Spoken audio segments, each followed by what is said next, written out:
Hey, good morning, everyone. Hope you're having a beautiful Thursday morning, a beautiful day in the neighborhood. On today's show, I want to talk about numerous things, including some news. Nick Cannon suing Viacom for billions. Cardi B responds to critics of WAP. The Cincinnati Police Department has a problem. And the analysis of Joe Biden's pick, Kamala Harris, continues.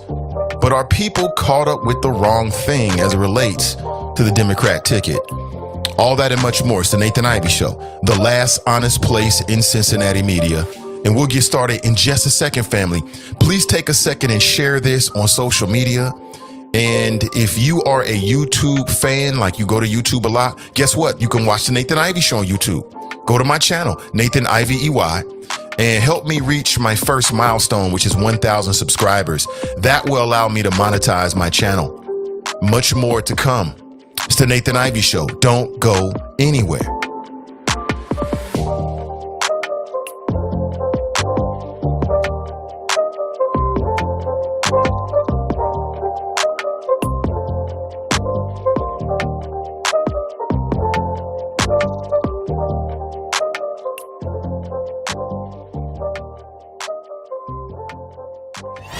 Listening to the Nathan Ivey Show. One man, one microphone, one mission. Now let's get back to the flow.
Good morning, family. I just want to give you a minute to share today's show. Your shares mean everything. Good morning to you.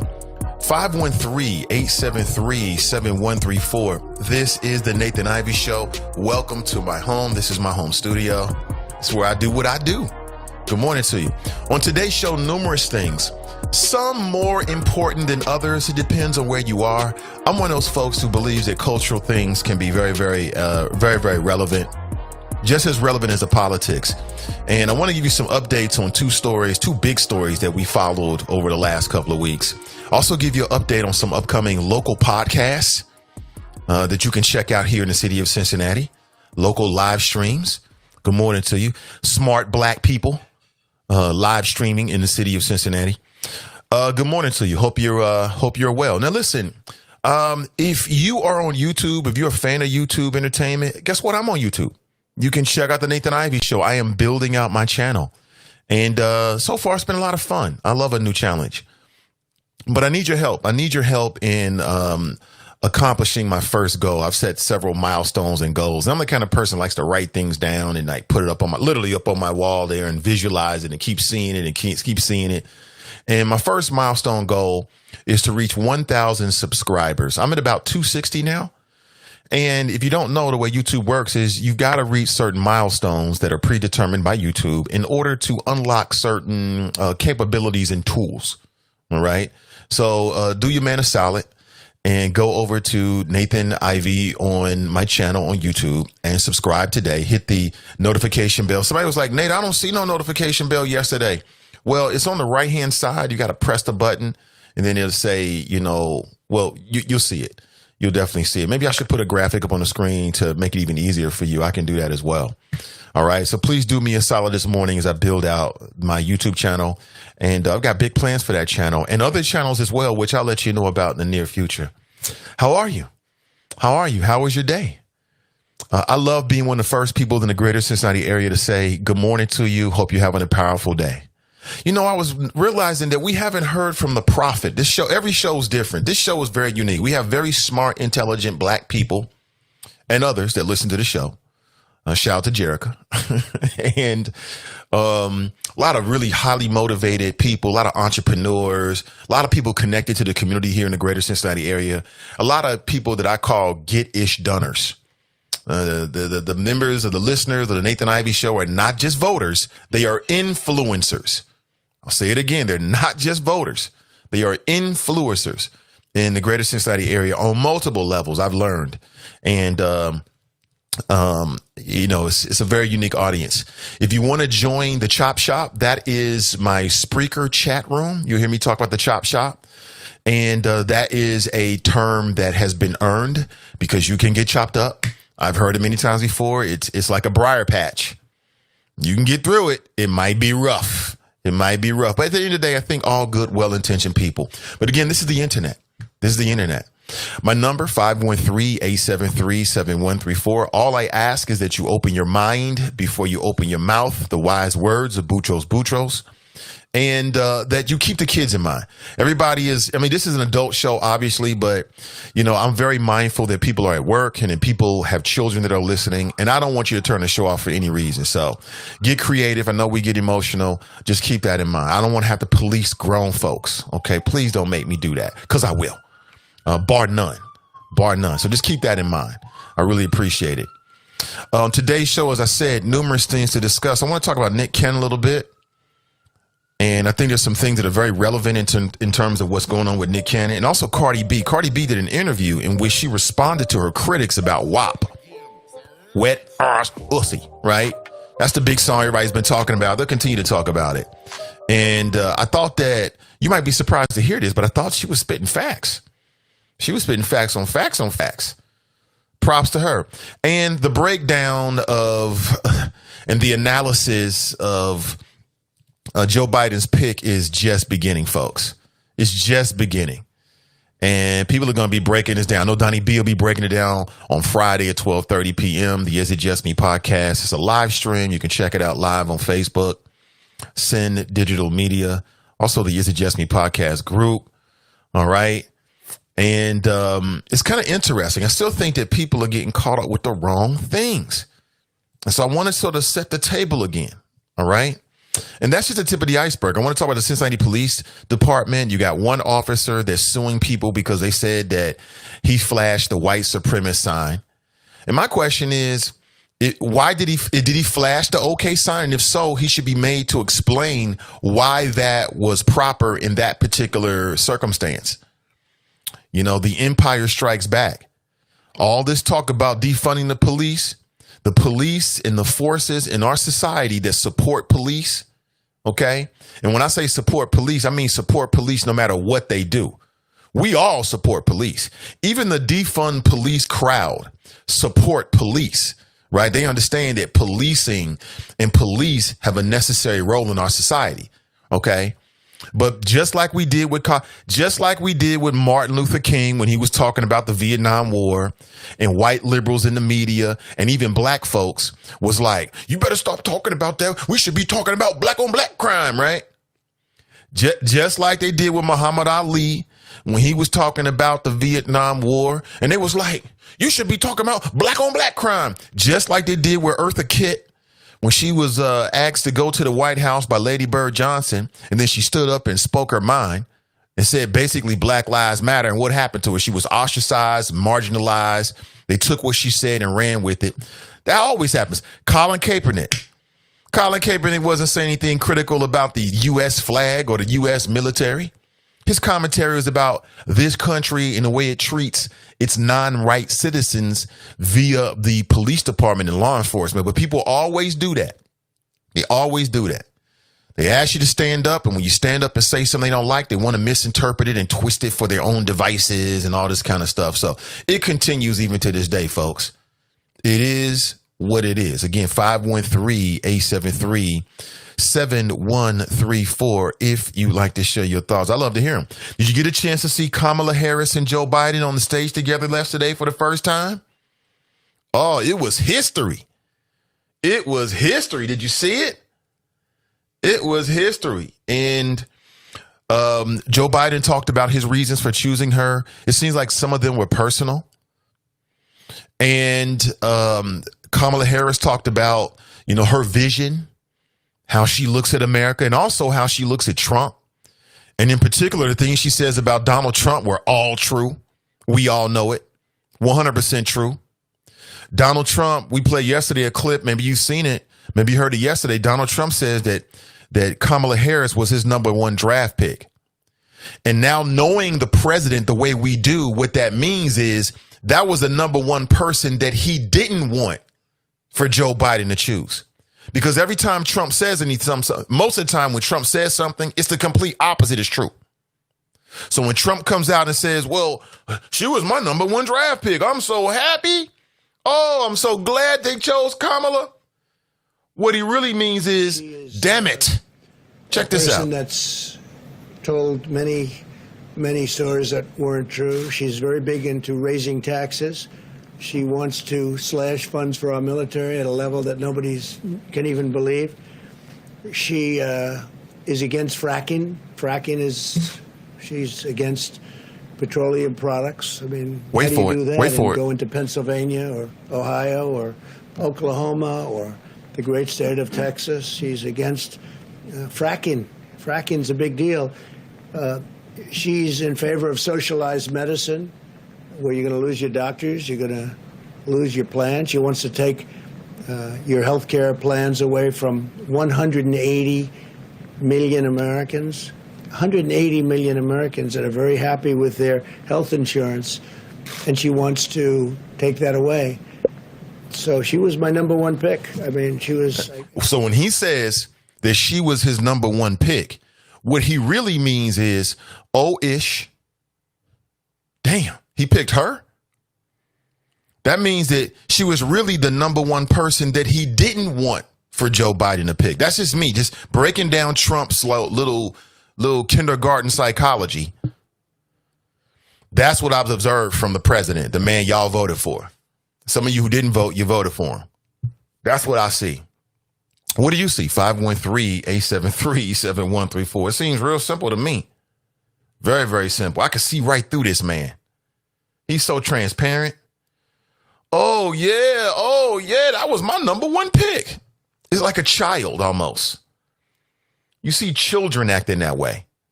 And this man is, what is he, nearly 80, 70-something years old? Come on now, Trump. We can see right through you.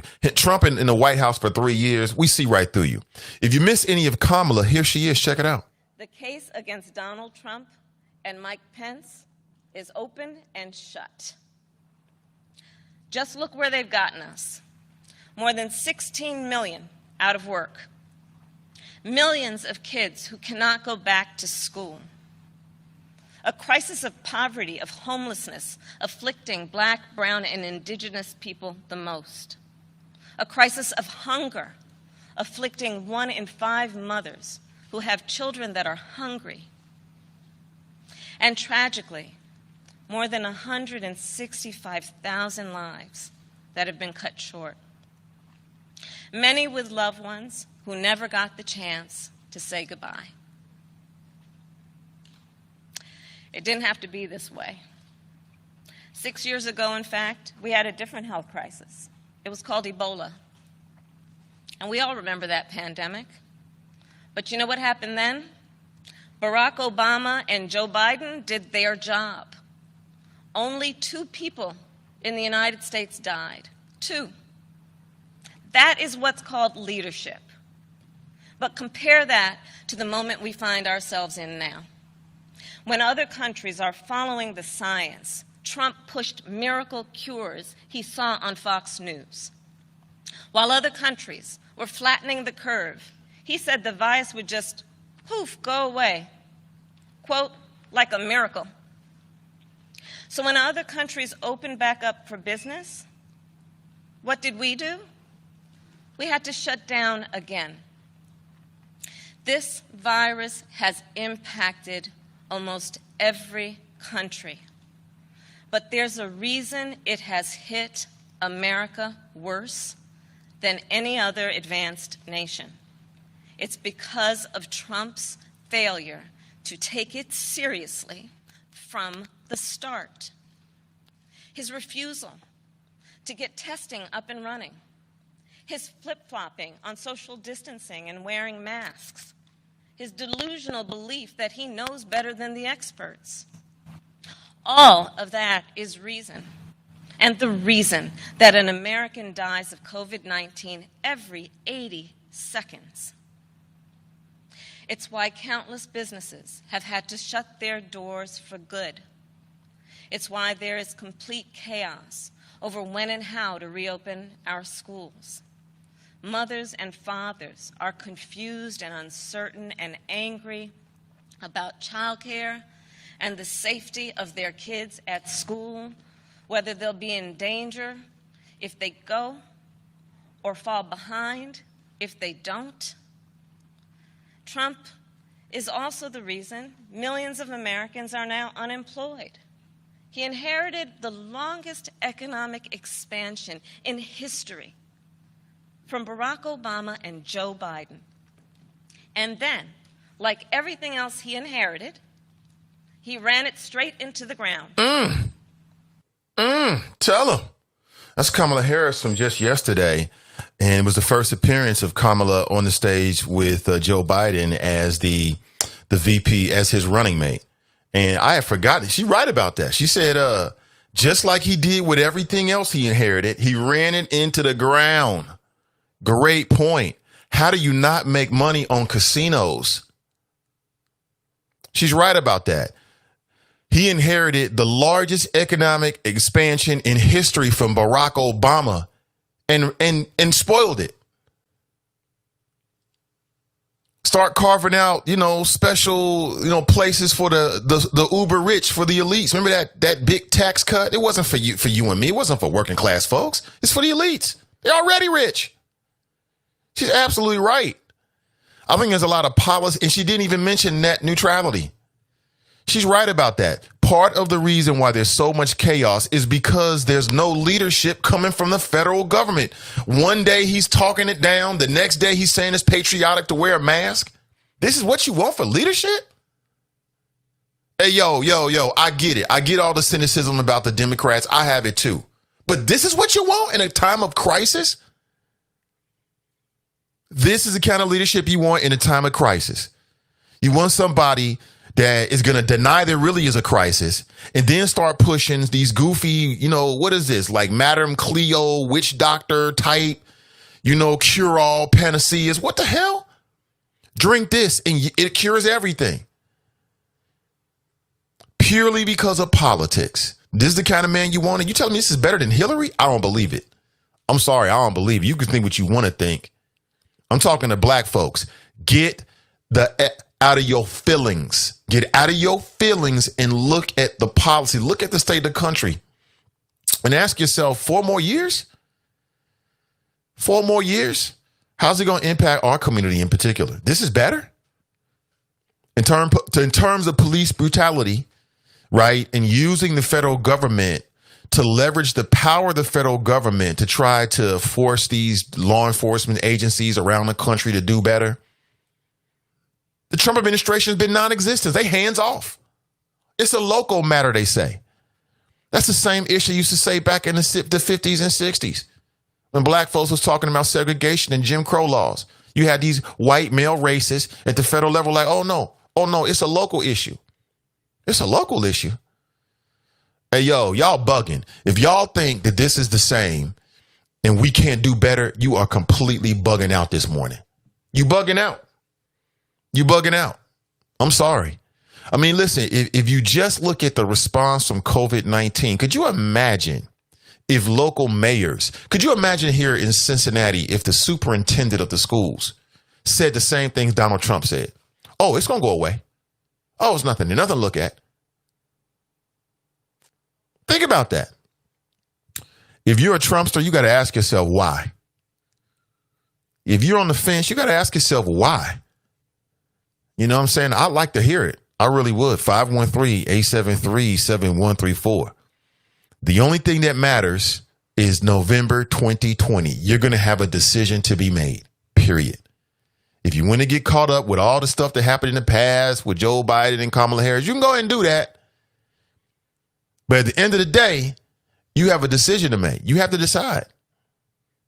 You want more of this knucklehead in the White House colluding with Russians when it's convenient, using U.S. foreign policy to try to go after his perceived political opponents, like everybody knew was going to come down to Joe. And last year, Kamala Harris has been at the top of the list for a year. Everybody knew this. Trump knew this. This is what you want for leadership? What has Trump done for you? Literally. What has he done? And if you're a creative person that uses the internet, I keep saying net neutrality. Go look that up. There's a clear difference between Joe Biden and Trump when it comes to net neutrality.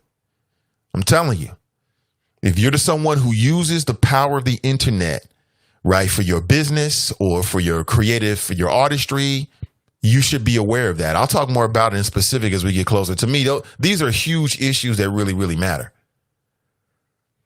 Remember when Trump said, oh, there's good people on both sides. You got white supremacists out there. Oh, it's good people on both sides. Good people on both sides.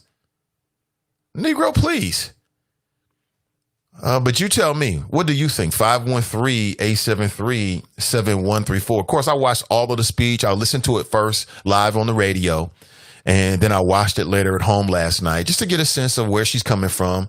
And that part in particular, when she talked about Trump, stood out to me because it was like, oh, body blow. Body blow. Body blow. Oh, okay. She's coming out here with facts. She's coming out here with facts. Facts on facts on facts. And I hope she brings that same kind of energy on the campaign trail. I really do. I hope she brings that same kind of aggressiveness that she showed toward Joe Biden, toward Mike Pence. You know what I'm saying? That will be interesting. But enough of me, more of you. 513-873-7134. I think I've given a number out quite a bit this morning. Let me go straight into the chop shop and say good morning to Mrs. Love Being Black. She writes, good morning, fellow beautiful smart choppers. Good morning to you. Pat Rogers writes, good morning. Sharp writes, good morning, Nate and the Choppers. Good morning to you folks. Jane's in the house. What's up, Jane? How good to see everybody. She writes, good morning. Cincy Tigress is in the house. She writes, good morning. Pam writes, good morning, all. Pamela writes, good morning, Nate and Choppers. So, I've been, I'm trying to, get city council to pass laws that will criminalize and penalize people that want to weaponize the police against non-white folks, but in particular, any kind of bias. My focus is the black family, but, when you do things like that, it creates an umbrella for all folks, right? I don't want to see what happened to John Crawford happen here in the city of Cincinnati. And we've got, I think it's over 15,000 signatures already. I feel very confident this will happen in the city of Cincinnati. So I posted it on Facebook, on a particular Facebook group. And some of the comments were completely hilarious. I didn't even respond to the nonsense because I didn't post it to go back and forth with knuckleheads online. I posted it as a flag for people who are interested. If you ain't interested and you don't think that it's useful, then you ain't got to sign it. But I might get a chance to read some of the comments. It was straight comedy. White folks. Some of these Karens and Darrens in Cincinnati who are the main persons that we need these kind of protections against, had some of the most ridiculous comments when I posted. It was about 3 or 4 days ago. I'm going to put some of them on the screen and read some for you this morning, and we can all laugh together. I don't need to respond to this nonsense because I didn't post it to get into a conversation with knuckleheads. I posted it as a flag for people that might want to jump on board and be a part of protecting black folks. If that's not something you care about, then keep it pushing, keep it moving. But I don't need to respond to that nonsense. But it's quite hilarious. I did see it, though. I did read the comments. I chuckled to myself. I was working out yesterday, and I'm reading the comments, just chuckling and working out. It was hilarious. Pamela writes, good morning, Nate and the Choppers. Somebody was like, all caps, weaponization of the police, question mark, question mark. I'm like, yeah, B, you ain't got to worry about that, white man. You don't have to worry about that. Yeah, but as a black man with a black family, with a black son, with black friends, with a black brother, yeah, I got to worry about these kind of things. Black sisters and brothers, biologically, in the extended family. You know what I'm saying? The arrogance, man, it's amazing. I'm telling you, the empire is going to strike back. All this talk about defunding the police and black people getting rights and Black Lives Matter, it's going to stir up the white racism. They're going to be stirred. That's why you see these Karens going crazy out here. Part of it's COVID-19, but part of it, the empire strikes back. You remember Star Wars? Man, they didn't give up the empire. They didn't give up that easy. They were striking back. And these white supremacists, these racists, these good white folks who really have racism in their heart, but they don't want people to know about it, they're not going to give up easily. They're not going to just give up and say, you know what? Here's the keys of the country. It don't work that way. If this movement is going to matter, it's going to be enduring over several years, with milestones and hopefully victories along the way. But I'm just here to tell you, man, it's quite interesting. Pam writes, good morning, all. Pamela writes, good morning, Nate and the Choppers. Renee's in the house. She writes, good morning, everyone. Hey, good to see all of you ladies. Thank you for being here. Ashley writes, good morning, Nathan and the Choppers. Buckeye Alicia writes, God's morning, Nathan and the Choppers from the Gym City. All this talk about the choppers, man. Let me get my, here we go. There we go. Clue Magic writes, Grand Risings, Nate and the Choppers. Brenda writes, happy Thursday. Hey, good to see you, Brenda. Crystal's in the house. She writes, good morning. Tracy writes, Nick Cannon is not suing Viacom. Okay. Let's see.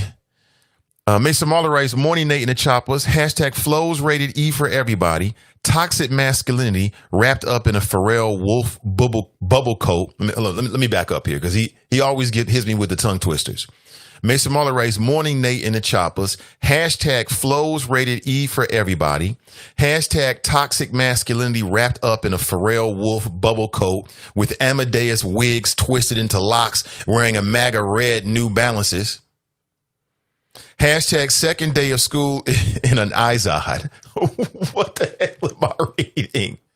Pharrell Wolf bubble coat with an Amadeus wig twisted into locks, wearing a MAGA red New Balances. That's a hell of a tongue twister right there. I mean, anybody doing any kind of broadcasting should say that phrase like 10 times before you crack the mic. That's a tongue twister. CG Dub writes, good morning, Choppers. Kush writes, good morning, Nate and the Choppers. Keith writes, good morning, Choppers. We do it chopper style. Crystal writes, I just heard that WAP song yesterday. I want my 3 or so minutes back added to my life, or however long the song was. I couldn't even listen to the whole song.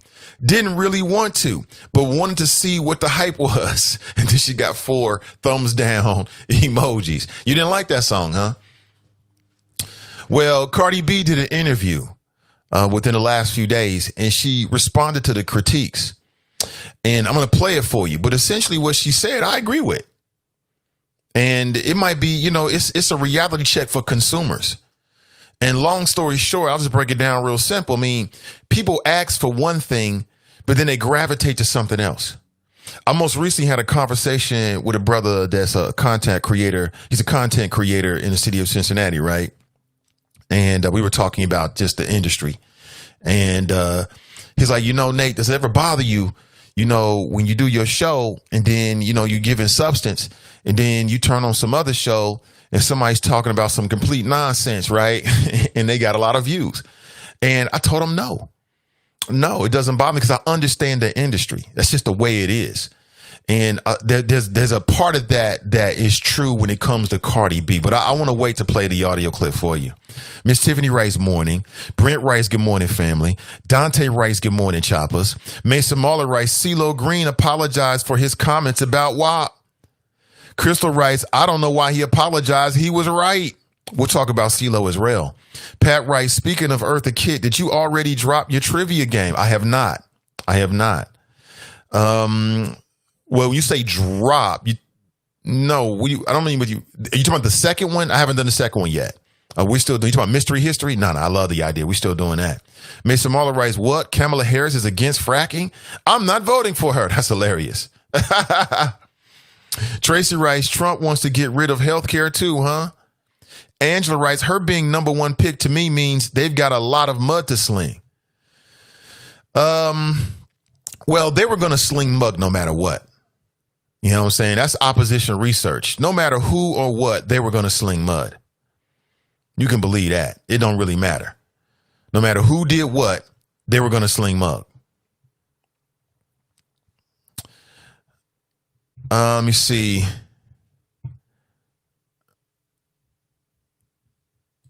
Hold on here. Clemenza writes, Kamala is going to roast Pence and Trump. Ray writes, I haven't heard the song or seen the video. Angela writes, serious about silly stuff and silly about serious stuff. Mr. Neely Fuller Jr. Jane writes, according to Google, Nick is suing Viacom for $1.5 billion for the rights to Wild and Out now, which he says he owns. Right. Yeah, I know there might be some conflicting headlines out there about that story, but the most recent story I came across, which is just as yesterday, is that Nick is trying to get the rights for Viacom.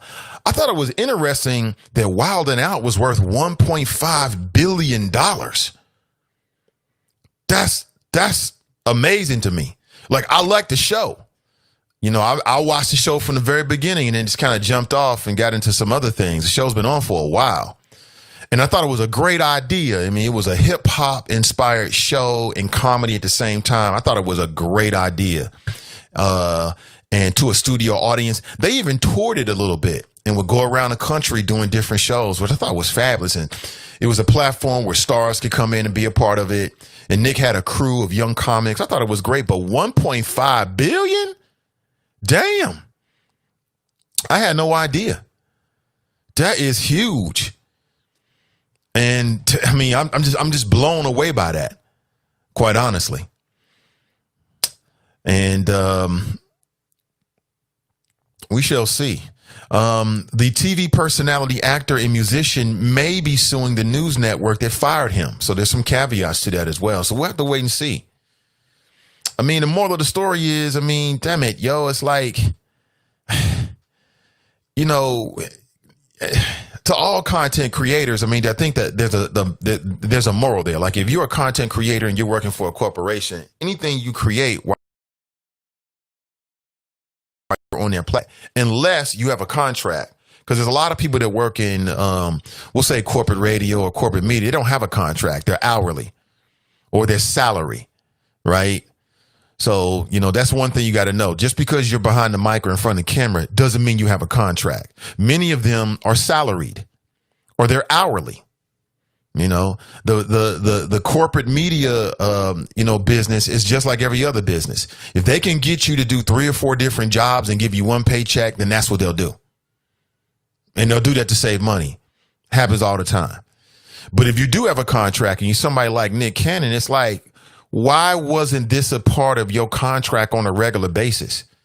You know, Nick's been working for them for what? A while, at least a decade, right?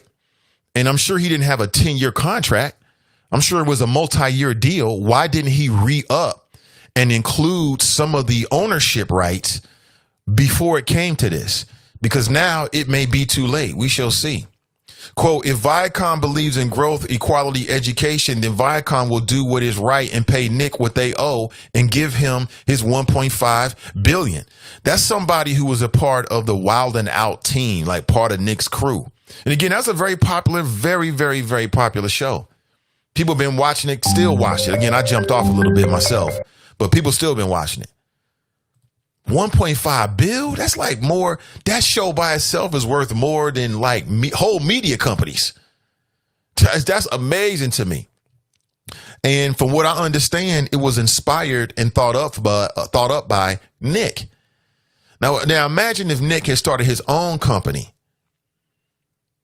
and did that with his own, or got with some black executives and started their own type of, media platform, and then Wild 'N Out was a part of it. Now that would have been powerful, but it is what it is. I mean, you take the deal where the deal is. I understand it. I get it.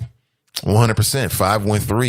513-873-7134. Let me slip into my first break, family, and then we'll come back and chop it up on everything that's going on. It's the Nathan Ivey Show. I'm live, I'm local, and I'm vocal. I also want to talk about the Cincinnati police officer that accidentally shot a man. To my recollection, this is the second such event in which you've had a Cincinnati police officer who mistakenly almost killed somebody. Remember when there was a brother who had a knife down in the West End, I believe it was? Police showed up. They had all these police down there for just for one person. But the man had a knife, and police officers started using beanbags to try to subdue him. Remember when I criticized the police chief for his language? Oh, you said, the beanbags had no effect. No, it had an effect. It just didn't have the desired result. If you shoot a beanbag at a human being, they're going to feel it. This idea that, some people, when they get on drugs, they get superhuman is problematic to black people. Shame on the police chief Isaacs for saying that. I'm still pissed about it. But he needs to do something with his police force. Sums up. You got police officers, sergeants, who are mistakenly loading live rounds when he thought it was a beanbag round, and you're a sergeant on the police force. You're a professional. And now you got another police officer that's accidentally shooting people, talking about, oops, my bad. There's a problem. And it's not enough, although I'm grateful for it. I'm very grateful that the police chief decided to come forward and be transparent about it. But that ain't enough, homie. He needs to fix that quickly before somebody gets shot. And when the police accidentally shoot somebody, then we're going to be right back on ground zero once again. People in the streets. We don't need that in Cincinnati. We don't need that from law enforcement. If you're professional, then be professional and act like it. But again, I don't want to spoil the flow. We'll get to it in a second. 513-873-7134. We'll be right back.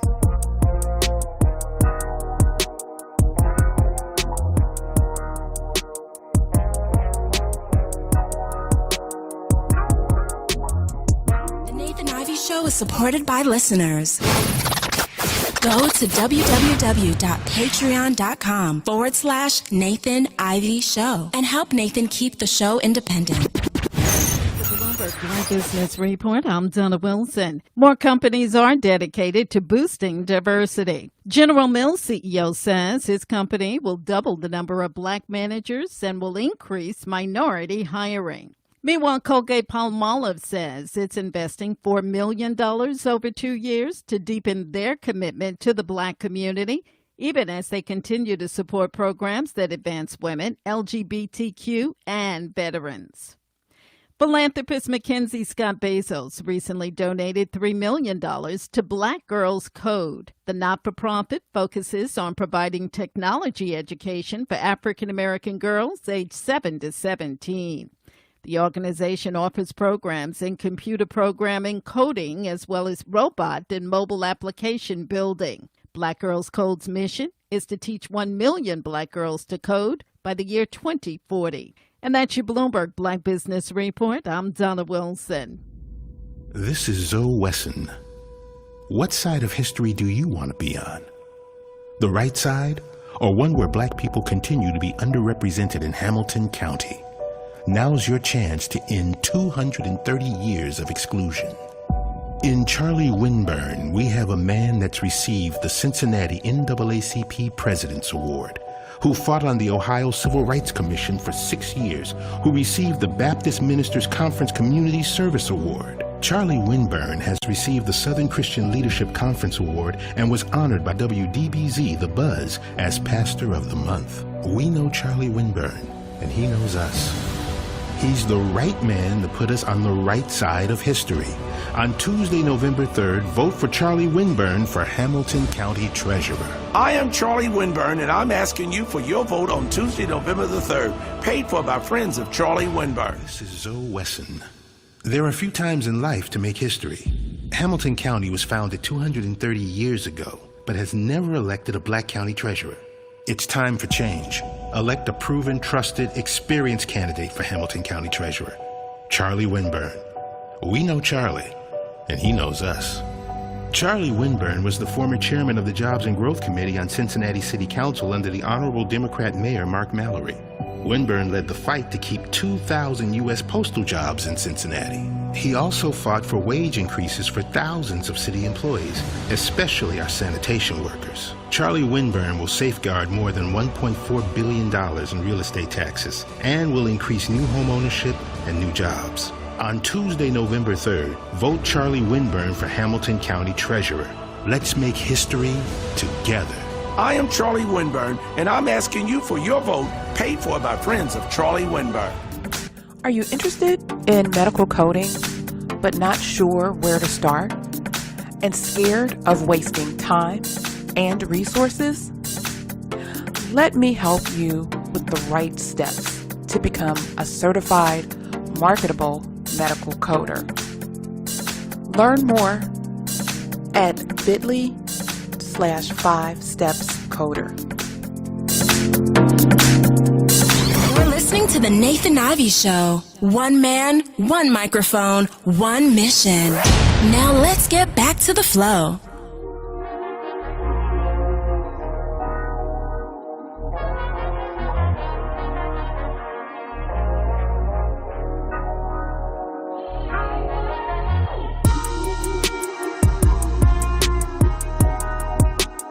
Hey, good morning, everybody. Please take a second to like and in particular share today's show. And if you're someone who goes to YouTube for entertainment or news, guess what? The Nathan Ivey Show is on YouTube. You can check me out there. And I need your help to reach a first milestone. I need at least 1,000 subs, that's subscribers, in order to reach the first milestone on YouTube. It will unlock certain tools only available to you once you reach that milestone. I'm not sure if you know that or not. Let me put an image up on the screen here. Good morning to you. Do anyone know who that is? That woman right there, her name is Charlotta Bass. It's been reported that she was the first black woman to run for VP. The first black woman to run for BP. She ran on the Progressive Party ticket back in 1952. Now, some way back in 1952, you know she had to be a trailblazer. In the 50s? Man, there's some white folks out there that got a problem with it in the new millennia. Let alone back in the 50s. That's like a half a century. That's 50 years ago. She's actually the first black woman to run for vice president. She was a political activist and journalist and was the first African-American woman to solely own a newspaper. It's called the California Eagle. She ran for VP of the Progressive Party way back in 1952 alongside of Vincent Hallinan. And of course, it was a long shot bid. You know the history. You already know. But you know, so many great folks in history, man, that have done great things that need to be highlighted. You know what I'm saying? How many folks knew that? I just came across it myself within the last 48 hours. I thought I'd share it with you this morning. Since everybody's talking about history and talking about the history that can be made by Kamala Harris. How many folks got a chance to see the press conference yesterday? If not, I played some clip for you. I played a clip for you. I do have more. In particular, I thought that what she had to say about the president was spot on. I thought it was spot on, 100%. We deserve better, especially during a pandemic. When America goes through a crisis, we need adults, mature adults who care more than just about themselves, who are in positions of power. COVID-19, it is what it is. You know, we can speculate as to whether the president had a lot of control or not. You know, maybe it was out of his control. But what he did when he found out, he spent months and months and months dancing around arguing with White House journalists in press conferences trying to deny COVID-19. You know, we did the same thing when it came to HIV. When HIV hit, man, Reagan didn't want to mention HIV, and it helped to let it spread. You know what I'm saying? It's the truth. Look it up.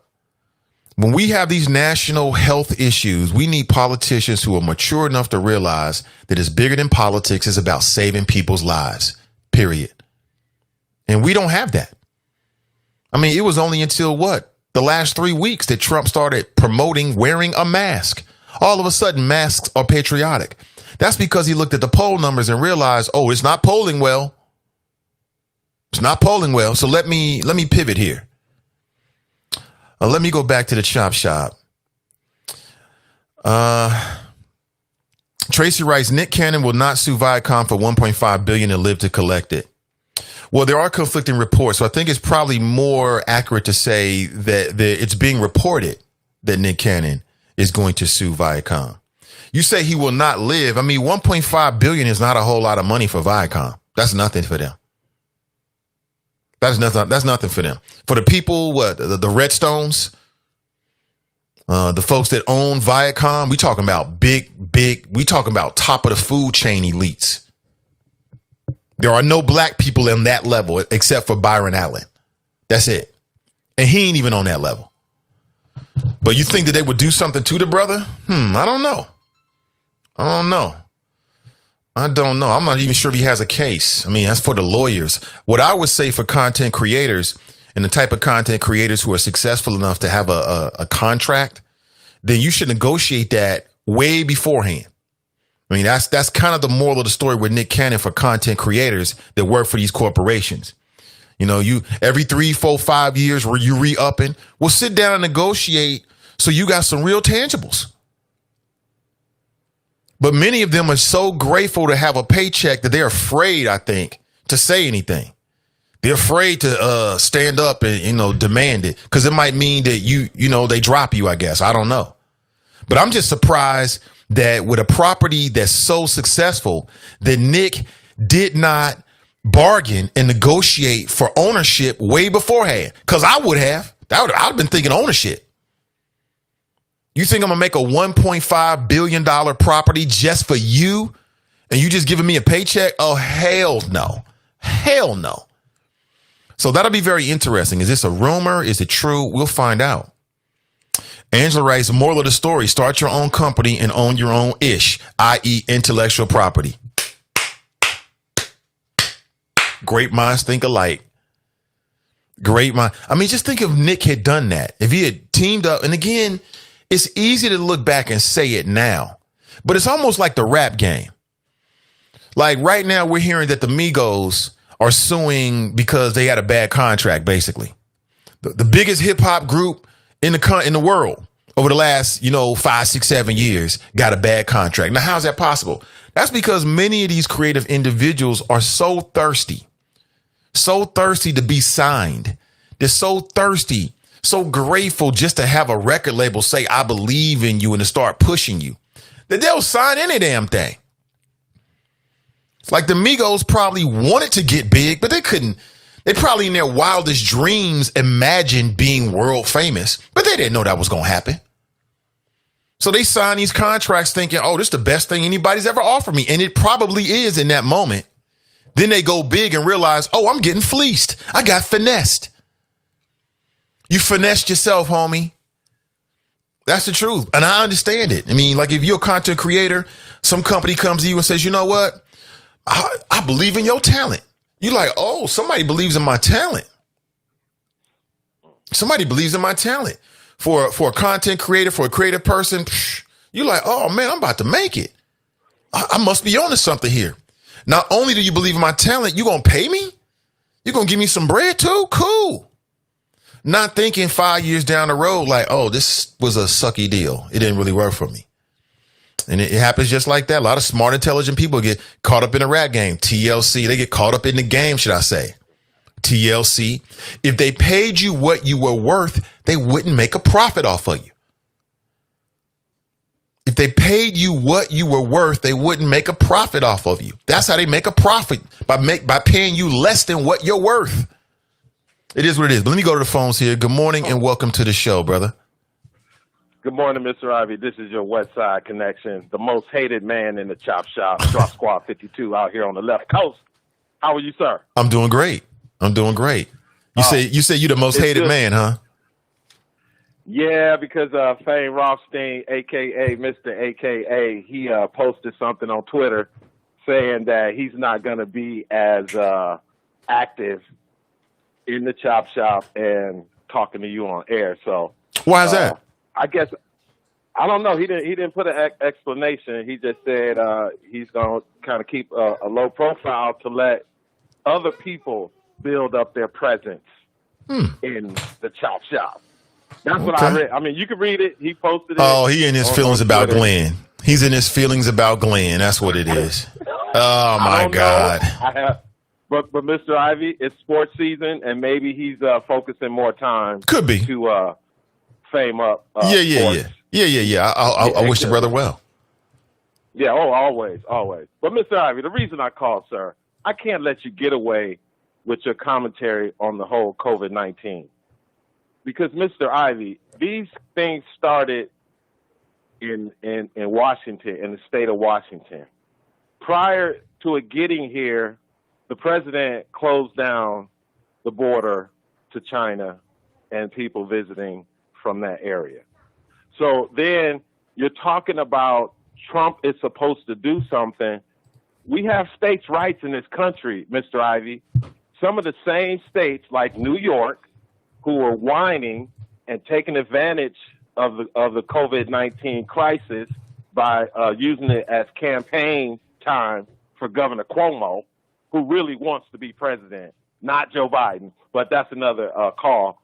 And these states were begging for help from the federal government, but when it comes to sanctuary cities and immigration laws, they giving the federal government the finger. So for you to sit here and say that it's Donald Trump's fault, and for Kamala Harris, Kamala or whatever, however she gonna have people pronounce her name, she knows she can't get away with that, because you did mention that Trump has no control over the virus itself because there is no cure. There is no vaccine. And even if there is a vaccine like we have for the flu, you can't make every American take it. It's unconstitutional. Just like Obamacare's law that mandated everyone buy insurance from his buddies in the insurance industry, the Supreme Court ruled that unconstitutional. The government cannot make you buy something, and the government cannot make you take a medicine. Sure it can. Tell me, unless you're in the military, tell me where they can make you take a vaccine. Are you serious? But Mr. Ivey, you can refuse to take the vaccine. Wait, no. Let's back up. So now you kind of changed it. Your first question was, you said that the government can't make you buy something. And I'm telling you, the government makes us buy insurance all the time. If you have an automobile, you got to have insurance. That's a state law, sir. But is it the government? But is it the state government?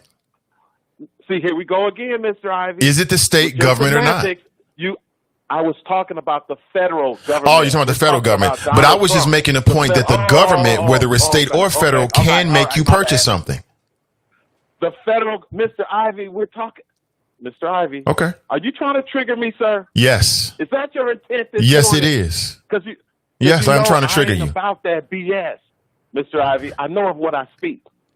Okay? And what I said was, you cannot make COVID-19, which is a virus that affects individuals in individual states, and all those states have health departments. Those counties have health departments, Mr. Ivey.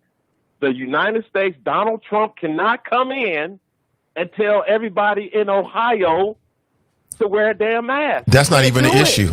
Now you're conjuring up a circumstance we're not even discussing. Nobody asked Donald Trump to do that. But you seem to be letting him off the hook. Is Donald Trump the president? Yes. Did Donald Trump swear an oath to protect his country from foreign and domestic enemies? Yes. Okay. is part of the role of the government. I'm sorry, the presidency to lead during a national crisis and emergency. Yes, he didn't do that. Support the states. He didn't do that. He spent months on months lying about COVID-19. He spent months on months lying about COVID-19, months on months lying about saying that COVID-19 was going to go away. And when the summertime, he spent months on months denying the growing crisis in the country. And you're acting like that has no impact whatsoever. I never said it did not have impact, Mr. Ivey. So we both agree it had an impact when he was telling lies during a national crisis. Okay, well, first of all, he is the commander-in-chief, as you said, to protect the country from enemies, foreign and domestic. Correct. Okay, in this case, we're talking about COVID-19, which is a virus which came from China. Okay, it did not directly attack the United States. A virus entered our country and it spread in certain parts of our country. So those states have resources available unless they're using them on some bullshit or they're not using the money that was sent from Washington to have these programs in place to be prepared for emergencies that may hit your state or may not hit your state. You want to hear some facts? You always. Okay, go ahead, sir. I don't mean to filibuster. No, I don't feel like you are filibustering. We're just having a conversation. But let me hit you with some facts. The difference between Barack Obama and also Donald Trump. Why are you bringing him up? What he got to do with anything? Trump brings him up all the time, so I can bring it up too. No. Barack Obama declared a national emergency 2 weeks after the first U.S. cases of H1N1. Trump declared a national emergency more than 7 weeks after the first domestic cases, because he spent 7 weeks running around telling lies, trying to play it down because he thought it was going to affect the economy. That's the difference in leadership. When you're talking about the spread of a biological agent like this, every day, every week matters. It matters. Mr. Ivey, okay, if you please, because you said we're having a conversation. Yeah, go right ahead. Do you remember the original projected deaths that were supposed to occur in this country by August, by this month? If you go back to the original projections, do you remember the number? No. Why is that relevant? Exactly. That's my point. Nobody remembers because you can't control a virus. I don't care who the president is. You can't control the virus because when these states chose to put their citizens in quarantine, the virus was still spreading.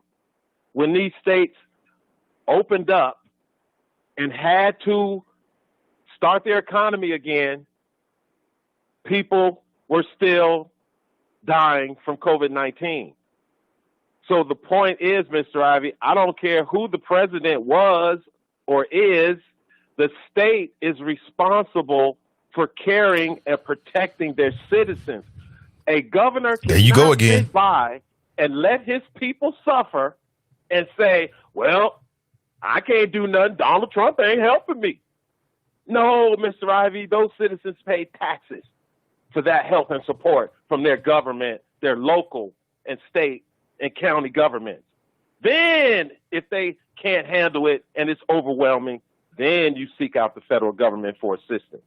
Now, again, Mr. Ivey, it is election year. The teams are set, but I just couldn't let you get away with that as if these states have no accountability in this entire COVID-19 crisis. Mm-hmm. That's all, Mr. Ivey. That's all. And that's all I got. Okay. Unless you got more, Mr. Ivey. Well, I mean, I stand by what I said. I mean, you're making excuses for Trump. You're blocking for Trump like Anthony Munoz, great Cincinnati Bengal, great offensive lineman. That's a good. Yeah, you blocking for Trump is typical. Yes. And you want to push it onto the states and act as if the president has no role during a national emergency, like I just told you. H1N1, within 2 weeks, Yes. the first cases were in California, ironically, where you're calling from right now. The President Barack Obama declared a national emergency. It took Trump more than 7 weeks. Even though all the experts were saying otherwise, he had been briefed months before that, and he stood by and let it happen because he was afraid that it was going to have an impact on the economy and therefore an impact on his chances at re-election. That's the truth. Those are the facts. Well, okay, again, like Angela and that's the said difference in Chop responsible Shop. Like leadership Angela and said in the irresponsible Chop leadership. Shop. Like Angela said in the Chop Shop, the Democrat Party needs COVID-19 as a political issue because it's directly tied to the economy. And if you check the stock market, it is at 27,827 at this point right now. Well, and all I'm listen. telling you, Mr. Ivey, the economy is returning. So the Democrats, they need this issue. You can't blame the Democrats because an opportunity, you can look at COVID-19. I can understand that if you want people want to look at it that way, whatever. But when COVID-19 hit, it was an opportunity for Donald Trump to show he was a leader, and he did not do that. He can't blame the Democrats because he didn't step up in the moment. That's on him. The only reason, if that statement, if in fact Angela actually did make that statement, if in fact there's any truth in it, you still got to blame Trump. If he would have stood up and handled COVID-19 like a boss, then everybody in the poll numbers would reflect that. But he did not. That's on him. Okay, Mr. Ivey. Okay, but again, like I said, before I go, Mr. Ivey, the war on the coronavirus, America can't lose. And Donald Trump can lose. And again, oh yes, he can. I didn't hear Kamala Harris mention nothing about reparations. I ain't hear her mention too much. I think she did say Black Lives Matters once. I didn't hear her speak directly to some of the issues that these black Democrats were demanding, along with her being the VP. So we're gonna find out, Mr. Ivey. We will. In day one. We will. Of the Biden-Harris team. And like I always say, it's not how you start, it's how you finish. Drop Squad 52, dropping science to anyone who wants to catch it. Shout out to the Nathan Ivey Show. Yeah, we'll go ahead and wrap. Appreciate the conversation. I appreciate the different perspective, but nah, I ain't buying that. Oh, the Democrats need COVID-19. Listen, Donald Trump could have changed the narrative. I mean, just think about how people in Ohio were looking at Mike DeWine initially. They were looking at him like, oh, okay, we got a governor. The Democrats didn't force Donald Trump to start making mistakes and start making excuses and telling lies about COVID-19. The Democrats didn't make Donald Trump dismantle the infectious disease board or, fast responding committee that was put together by the Barack Obama administration. Democrats didn't make him do that. That was on Trump. Everybody wants to give Trump excuses for his own failures. You ever been around somebody like that? There's people in real life that got it like that. They just fail and do the dumbest ish, and people around them make excuses. So miss me with all of that. Donald Trump could have stood up like a boss when he came to the coronavirus. He could have projected leadership. He could have taken it seriously, and the conversation would be different now. He had total control of it, and he did this. He botched it, just like Kamala said.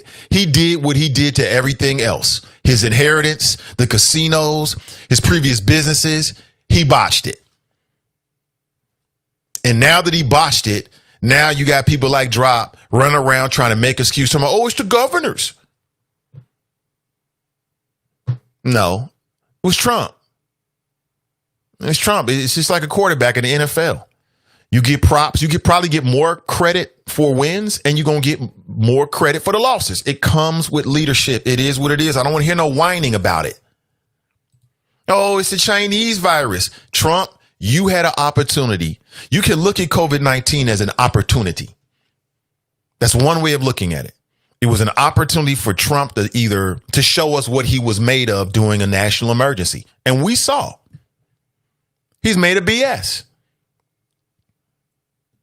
I mean, don't blame nobody for that. Just own it. Man, I respect grown folks that own they mess. Own your mess. You ever been around somebody, a grown person that can't own their mess? Own it. It is what it is. Deal with it. Move on. It's just that simple. Angela writes, it doesn't take much to retain your own trademark, copyright, etc. before shooting off your mouth. I just used common sense, Ray. Sounds like he has already been tapped on the shoulder. My story was 18 hours ago. Sharp writes, what were Wild and Out's ratings? I don't know, but it must have been good. I know it was a very popular show. It was a great idea. It's a great idea. Clue Magic writes, I thought Nick did have his own company called Incredible, right? But I don't think that's the company he was working with for Wild and Out. He was using Wild and Out, I think, before that. And then that was the major platform. They were using that to put it on cable and things like that. So I get it. You know, you got to make these kind of, sometimes you got to make these kind of agreements and alliances and, contracts with different platforms to get it out. I'm not hating on Nick because he had to do what he got to do. I'm sure he got paid very well. If Wild and Out is worth $1.5 billion, I hope anyway, I would hope he got paid very well for his sake. You know what I'm saying?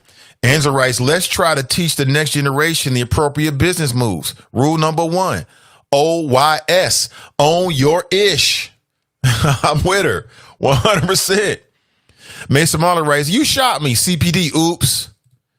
Yeah, let's talk about it since you brought it up. Cincinnati Police Department, what is going up? You got folks accidentally loading shotgun rounds when it should be a beanbag round. Yeah. The Cincinnati police chief, who is a black man, Chief Elliot Isaac, says that it was not appropriate. And we know that, Chief. The officer shot a suspect over in Coleraine Township at a gas station. Quote, was definitely not an appropriate use of force for the officer who pulled the trigger.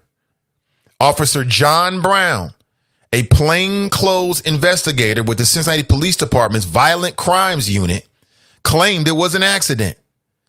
It appears, and by the officer's own explanation, this probably was not appropriate. Not probably. This was not appropriate. So why do you use probably? Isaac said that plainclothes officers had observed Andre Thomas, 37, taking part in several drug deals in Mount Airy. The officers called for backup and followed him when he drove away from the scene. According to Chief Isaac, officers followed Thomas to a Shell gas station on Compton Road in Coleraine Township. Police from multiple nearby agencies, including the Coleraine Township Police Department, helped box him in to prevent him from driving away. Unable to flee in his vehicle, Thomas attempted to break through the line of officers on foot. One shocked him with a taser. Seconds later, Brown shot him once in the back. See, this is the kind of Keystone Cops kind of moves that's going to set this city on fire. There's some mistakes that should not be tolerated. This is the second type of mistake that's happened with a Cincinnati police officer. You go back a month ago, there was a man that everybody said was suicidal. And I always think it's problematic when police claim that somebody's suicidal. This whole suicide by cop, I ain't saying it never happens, but that kind of thing can be easily used to explain police abuse. You know what I'm saying? Like with Bruce Hoffbauer. This man wants to be Hamilton County Sheriff. And back in the 90s, he and another trained and armed officer couldn't subdue an unarmed man who had no weapons. And then you got Kevin Grosher with the Inquirer writing the worst journalistic piece that has come from the Inquirer in the last at least 5 years. At least. It was the worst piece I've seen from the Inquirer in a long time. It's amazing to me. Complete with a quote from Bruce Hoffbauer, who was allowed to tell the people of Cincinnati what a dead woman said. Oh, the suspect, the man's mother, who he killed. Oh, she had no problem with it. How can we corroborate this? Kevin Garasha needs to be called to the carpet for that one. Terrible piece, Kevin. That's journalism? Anyway, I'll say it again. 2 grown, trained police officers who are armed should be able to subdue a man without shooting him. Period. Anyway, flashing forward to what's going on right now. You had this brother down the West End who clearly he had a mental health crisis. And you got a sergeant on the police force that accidentally loads a live round where he thinks it's a beanbag. How can we trust you? How can we trust you? I'm just saying, man, that's a problem right there. And nobody wants to hear, oops, my bad. Oops, my bad. We shot your brother in the back. Oops, my bad. We shot your father in the back. Oops, my bad. We shot your husband in the back. Oops, my bad. And see, some people don't care about this story because he's a dope dealer. He was dealing dope. And he ain't been convicted of nothing as I understand it. He might have been arrested. They might have strong evidence. That's a problem. Whatever happened to that officer that loaded the live round, I think it was a shotgun round, and he thought it was a beanbag. Is that officer still on the force? Does he still have a weapon? Did the officer have to go through, like, I don't know, firearms training again or something like that? At the very least, I don't know. CPD is tight-lipped about certain things. Thomas was transported to the University of Cincinnati Medical Center where he received surgery overnight.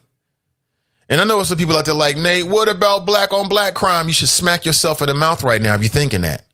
What about black on black crime? We're going to get all upset when an officer does it, but we doing it to ourselves. Smack yourself in the face. Save me the time and the energy.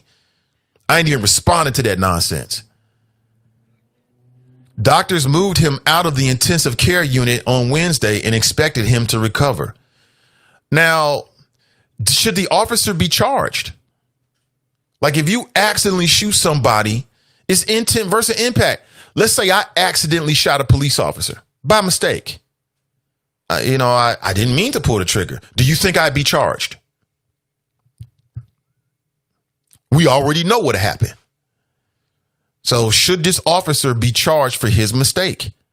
Or is it enough to say, oops, my bad. I didn't mean to shoot you in the back with a live round. The man could have died on the spot. And if the man would have died, then what? Then what would have been the conversation? What would have happened then? His name would have been added to the pantheon of the dearly departed like Breonna Taylor. I'm telling you, we need professionals on the police force. Professionals. You know what I'm saying? People make mistakes and things like that, but professionals. Everybody wanted to criticize the FNAC when they had their display in Louisville and somebody who wasn't affiliated with them accidentally discharged their firearm, right? In this case, we're talking about trained law enforcement doing the same damn thing. It is unacceptable. I'm glad the police chief came out and gave an apology, but we already know you was wrong. I hate when grown folks tell you, they try to admit something that you already know, like that means something. You know what I'm saying? I had a conversation in my daughter's school with a teacher, black teacher at that. I was very disappointed, and I let it be known. The man comes into the room, and he thinks that because he admits that what he did was wrong, that means it's over with. We know you was wrong, buddy. We know that. I want to know how we got to this point and what's going to happen after that. Is this a Cincinnati mentality? Don't admit to me what I know is true and think that's enough. Like, well, we were honest with you. That ain't enough. That's not going to pacify me. Because you admitting something that I already know. We know that, Chief. We got you. 10-4, good buddy. But what's going to happen now? And what's going to be done to ensure that somebody else doesn't mistakenly get shot in the back? The point is to arrest them so they can be brought to justice. Go before the courts. Look at the evidence. Face the charges. Not some old Judge Dredd stuff and be shot on the side of the road. You're a grown law enforcement professional. You should act like it in all times in all scenarios. Will mistakes happen? Sure. But hopefully not like this. It's ridiculous. And the man had already been tasered. So it begs the question, like, so what were you trying to do? Were you trying to taser him again? So he gets tasered by one person, and now you're going to taser him too. Is there a limit to the amount of times that one person can be tased by multiple officers? I mean, it's problematic. And I'm sick of the excuses and the apologies. I mean, we get it, yo. You know what I'm saying? You've been in a relationship with somebody to keep doing the wrong thing and apologizing. How long are you going to stay in that kind of relationship? They keep apologizing after hurting you, doing something crazy to you. And they just keep on apologizing, telling you what you already know, that they were wrong. How long are you going to stand for that? Utterly ridiculous, man. Utterly. I hope the man, I hope that he pulls through. Brown has been placed on administrative leave and will be the subject of multiple investigations, a criminal investigation by the Hamilton County Prosecutor Office. Joe Dieters ain't going to do nothing. I don't have no confidence in Joe Dieters whatsoever. None. He ain't going to do nothing. Joe Dieters wants to give a black man a felony because he said F the coronavirus. But if you were Hamilton County Sheriff deputies with big old work boots on and you kicked the fire out of an inmate in the mouth and the inmate is subdued, already in handcuffs, he only gives you a misdemeanor. If you're a black female and you run into Walmart and leave your baby in the car for a second, he want to charge you. If you're a white female and you forget your baby all day long in the hot August sun and the baby dies, he's got sympathy for you. Joe Dieters couldn't even get a conviction on Ray Tensing, and we saw Ray Tensing murder Sam DuBose. He down there like Keystone prosecutors. I got no confidence in Joe Dieters whatsoever. Zero. He ain't gonna do a damn thing. Nothing. He gonna come back and make excuses. He gonna come back and make excuses and yabba dabba do, and he ain't gonna be as tough as he was. He ain't gonna talk as tough about this officer as he did those protesters that he wanted to charge with felonies. He ain't gonna do that. He ain't gonna do that. So Joe Dieters ain't gonna do a damn thing. He ain't gonna do a damn thing at all. I got no confidence whatsoever. And the CCA, I mean, what they gonna do? What have they been doing? What are they really gonna do? The whole system is set up to let these officers get off, in my opinion. CCA underfunded. They got 100 recommendations at the CPD. There's nothing in the laws that say that the Cincinnati Police Department has to implement them. I mean, come on, miss me with all of this, local media. They put this down here like this means something. There's a criminal investigation by the Hamilton County Prosecutor's Office. Get out of here. So what? They ain't gonna do a damn thing. CCA, I mean, Toothless Tiger, what are they gonna do? What are they gonna do about it? Who gonna do something? An internal administrative investigation by the Cincinnati Police Department. So what? They need to stop this. None of those institutions are going to do a damn thing because they ain't been doing nothing. What have they been doing? We'll see. I'm cynical though, but what do you think? 513-873-7134. I've seen it all before. It sounds good. Yeah. They're going to do an investigation. Oh, yeah, an internal administrative investigation by the Cincinnati Police Department. Oh, yeah, sure. Oh, yeah, and an independent review by the Citizens Complaint Authority. Oh, yeah, oh, yeah. Knock it off. The system's set up to let the officers off. Everybody knows it. That's why we keep going through the same old game. Y'all need to stop this. Local media needs to stop reporting this like that means something. Keep it rizzle. That's why this is the last honest place in Cincinnati media. I'm keeping it rizzle. None of that means a damn thing. I'll believe it when I see it. I'll believe it when I see it.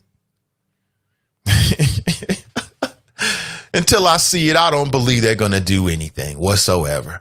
They'll come back with some Band-Aids and some recommendations and, you know, we're going to authorize 2.5 more hours worth of training per year. Some old something is now not really going to have an impact.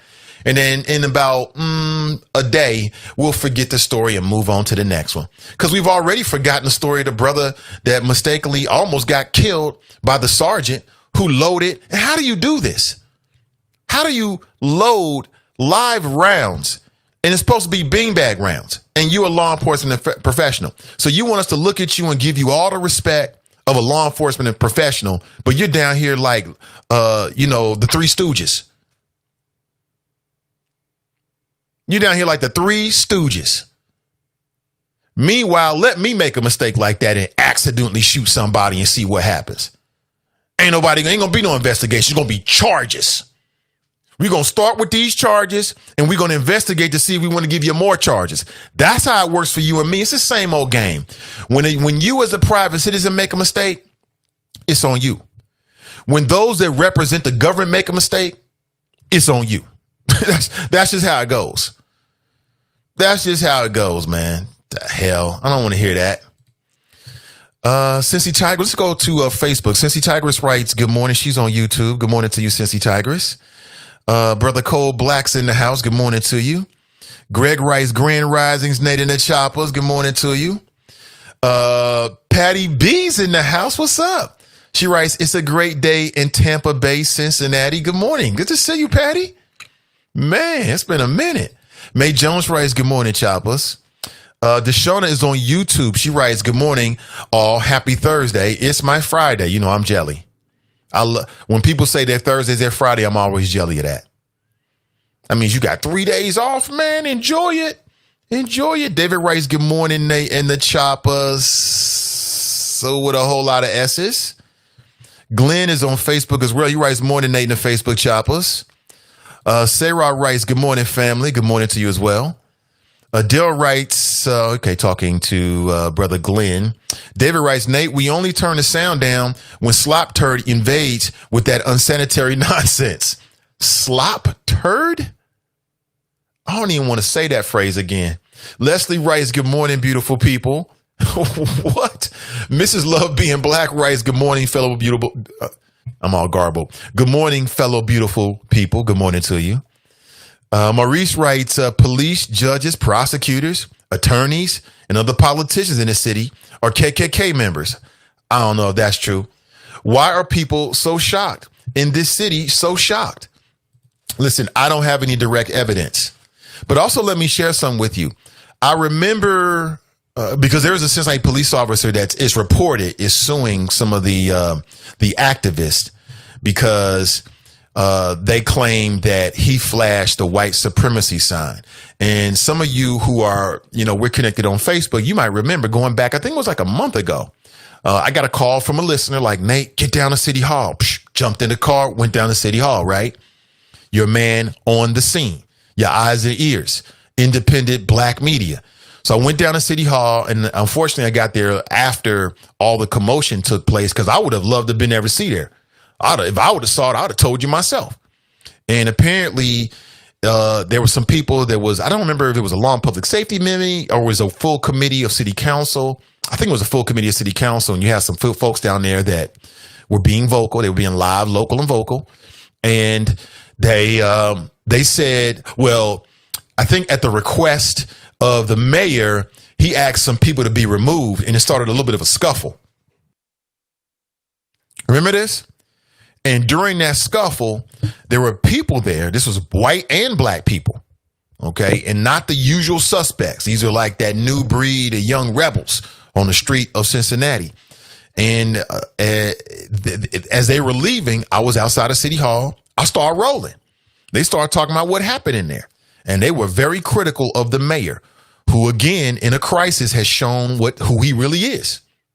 John Cranley, in this crisis, and I'm talking about the crisis of not just COVID-19, but the crisis of conscience, the outpouring of empathy and emotion of activism, after the death of George Floyd and Breonna Taylor and others, Rashad Brooke and others, right? John Cranley showed us who he really was, in my opinion. I hope he's watching. I hope somebody shares this with him. That's how I feel. It is, again, just like with Trump, a crisis can be looked upon as an opportunity of leadership. You either going to show us, you either going to step up or you going to step down, like with David Mann. That whole situation with that budget meeting down at the Duke Energy Center, that gave you a chance to see who was real, what they were really made of. Okay? And we saw that David Mann is made of butter. He don't have no backbone. He getting caught up in his feelings, running around talking about a mob. And you want to be mayor? Hell no. Hell no. I'm still pissed about the Amadeus wigs on black kids. And you walking out of meetings in a crisis? Again, it shows you real leadership. You know, just harken back to, you had a lot of members of city council there. Just harken back and look at how they responded. You know what I'm saying? Because pressure busts pipes. And it also creates diamonds. You know what I'm saying? Everything's all good when everything's all good. But when a little bit of pressure is applied, you see what people are really made of. Just sit back and watch, family. Just sit back and watch. Look at what the pressure of COVID and, again, this outpouring of activism is creating, and how people, these politicians, respond to it. It will expose who they really are at their core. That's what happened with David Mann. That's what happened with John Cranley. You know what I'm saying? He down there trying to have a dinner in the middle of a time in which people are hitting the streets, and then get caught up in his feelings when people ask him about the curfew. What? I can't make this up. Oh my God, I can't make this up. That's quite hilarious to me. But again, so I went down to City Hall. And what's up with that mural? Did they figure out what's going on with the mural? I haven't been down towards City Hall in a while now. I hope it's not destroyed. Again, I feel the same way. I stand by what I said, but I would hate to see all of that energy and that artistry just to be spoiled down there. And shame on the politicians. I blame the politicians. Shame on the politicians for trying to pull the wool over the people's eyes by getting on board and supporting the mural. And you knew damn well that you didn't have the money and you had not worked on logistics to make it permanent. Shame on you. But anyway, so I go down there, and as the people are coming out, they start talking, and they was upset, yo. They was pissed. They was not happy with Cranley. They was not happy about what happened in there. And they started talking about how Cincinnati Police Officer flashed a white supremacist sign. And I remember when I posted it, I was very careful in the wording of how I posted it. Very careful. If I remember correctly, and this is not too far off, I think the title of that particular live stream was Word on the Street is that a Cincinnati police officer flashed the white power sign. I think that's what it was. And that was factual and literal. I mean, literally, I was on the streets outside of City Hall when I heard it. Okay. And I had to think about that because I understand how this city works. I understand that the empire is looking to strike back. You know, these FOP members, right? These white supremacists, if in fact they are white supremacists that may be in members of law enforcement, these white law enforcement officers that feel some kind of way about Black Lives Matter, they ain't gonna just let it go. They're gonna use the legal system like they always have to strike back. So when I heard that this particular officer was suing these activists because of what they posted on Facebook, I wasn't surprised by it. But you also realize I ain't caught up in it either, because I was very, very specific in how I worded that. Very specific, because they would have tried to sure come from me too. Because I was one of the first people to post it on social media, you know, along with these activists as well. And I do know that people like the Southern Poverty Law Center that they track, if you haven't heard about them before, they track white supremacist groups throughout the country. That's a resource for you. Maybe you want to go there and check them out. It's called the Southern Poverty Law Center. They have something called the hate map. It's called the hate map, not the heat map, but a hate map. In 2019, we tracked 940 hate groups across the U.S. and they've got bullet points on particular states. So essentially it is a map, and then you can click on your particular state. In Ohio, they are tracking 31 hate groups. Would you like to know the hate groups that the Southern Poverty Law Center is tracking in the state of Ohio? Sure you would. Act for America, Alliance of American Clans, American Christian Dixie Knights of the Ku Klux Klan, American Identity Movement, American Nazi Party, Army of Israel. Let me see. Asa True Folk Assembly, Bible Believers Fellowship, Blood and Honor Social Club, Christ or Chaos, Faith to Action. Again, these are groups that have been identified as hate groups by the SPLC, the Southern Poverty Law Center. Why am I reading this? I'm reading this to let you know that it's not too far off for people to even got the new Black Panther Party listed as a hate group in Dayton.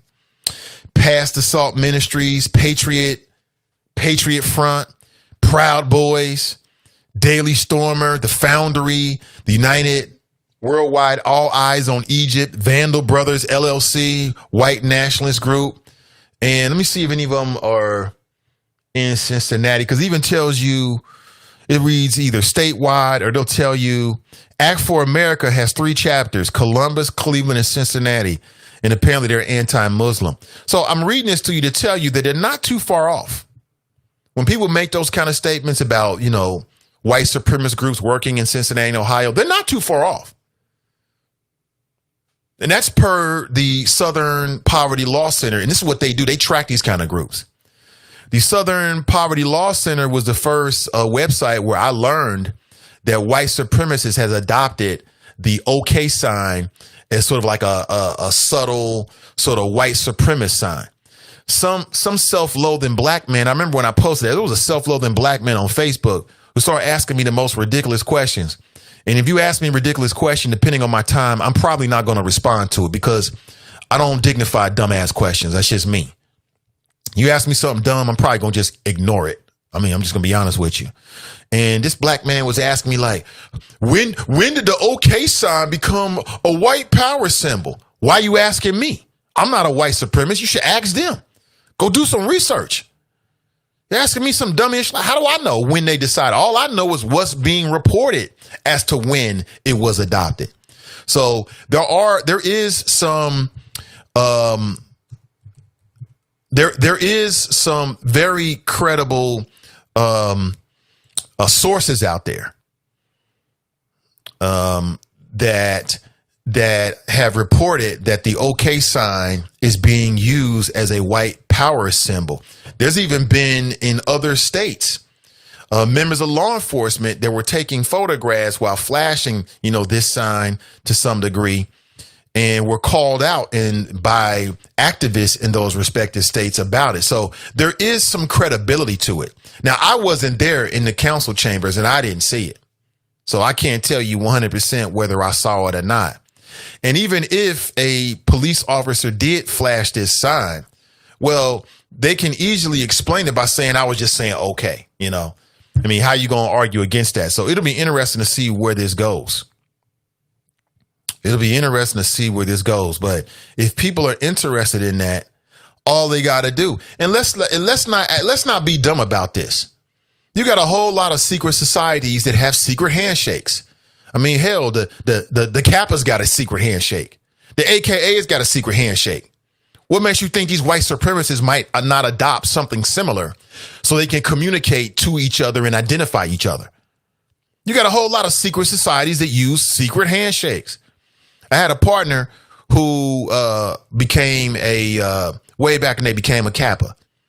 And he didn't reveal to me, you know, any of the secrets, but he told me there were secret little things you can do to identify yourself in a crowd to other Kappas. Okay. So if you're in a crowd and you want to put the sign out there that you're a Kappa, then there's something you can do. I mean, I know what it is, but there's something you can do that other Kappas will see it and they'll be like, oh, that's a bruh. That's a noob. Tell me you think these other secret societies that may have a racial bias won't adopt the same thing. Secret societies have been adopting hand signals as a form of subtle communication since the beginning of time. So for all these self-loathing black folks like, oh, when did the OK sign become a white symbol? Go do some research, you idiot. Don't ask me. I don't know. I'm not a white supremacist. I'm just telling you what is out there. You can decide for yourself. I get ticked off when people ask me dumb questions. I'm sorry. Can you tell? Pat writes, Trump is talking about himself. Yes, he is. Yes, he is. David writes, when he's saying taking away health insurance, that's exactly what he wants to do. Exactly. These cats have been going toward Obamacare, trying to plunge middle class and poor class, not poor class, but low economic folks into chaos in terms of your health care insurance since way back when Obama was in office. It's just ridiculous, man. Jocelyn writes, I love that kindergarten psychology, right? Trump likes to use kindergarten psychology on, and I'm like, I'm a grown man. That's like my son outwitting me. It ain't gonna happen. He tries though. He be bartering and negotiating. The woman, the black female who runs his daycare, who owns his daycare, she came to us one day and was like, you know, your son loves to negotiate. He's gonna be a lawyer. He be negotiating with us for treats. Like, no, man, it ain't working. He be trying though. Jocelyn writes, still 43% child poverty in Cincinnati. I mean, that's unacceptable. I got to take a break, but that's unacceptable. Where are the politicians who will judge their success by that number? By that number. That's the number that matters. You know what I'm saying? If you're a local politician, that's the number you should be using to decide, to judge whether you're effective or not. Not how many new developments you can build, how many sports stadiums you can build. That don't mean nothing to me. Rich folks are always going to make moves. But what's happening to the people on the bottom? That's what really matters. A rising tide lifts all boats, family. You know what I'm saying? That's how I look at it. G. Birch writes, morning again, choppers, tuning in via YouTube now. What's up, G. Birch? Appreciate you. Yeah, I'm on YouTube, family. Please help me reach my first milestone. That's 1,000 subscribers. I have to check and see where I am after the show, but I was about 262 or so before the show started. And if you don't know how YouTube works, I mean, they've got different milestones. And so the bigger or the more popular your YouTube channel gets, the more tools that it starts to unlock. So you can monetize and even help to promote your channel even more effectively. So again, any YouTuber in the world starts at zero, and the first milestone they want to hit is 1,000. So please help me by subscribing to my YouTube channel, Nathan Ivey. And I'm going to do much more than just putting the daily morning show on that channel. Much more to come. Keep your eyes on that channel. Help me monetize. I appreciate it. David writes 100%. Jocelyn writes, yep, every 80 seconds, do the math. She's right.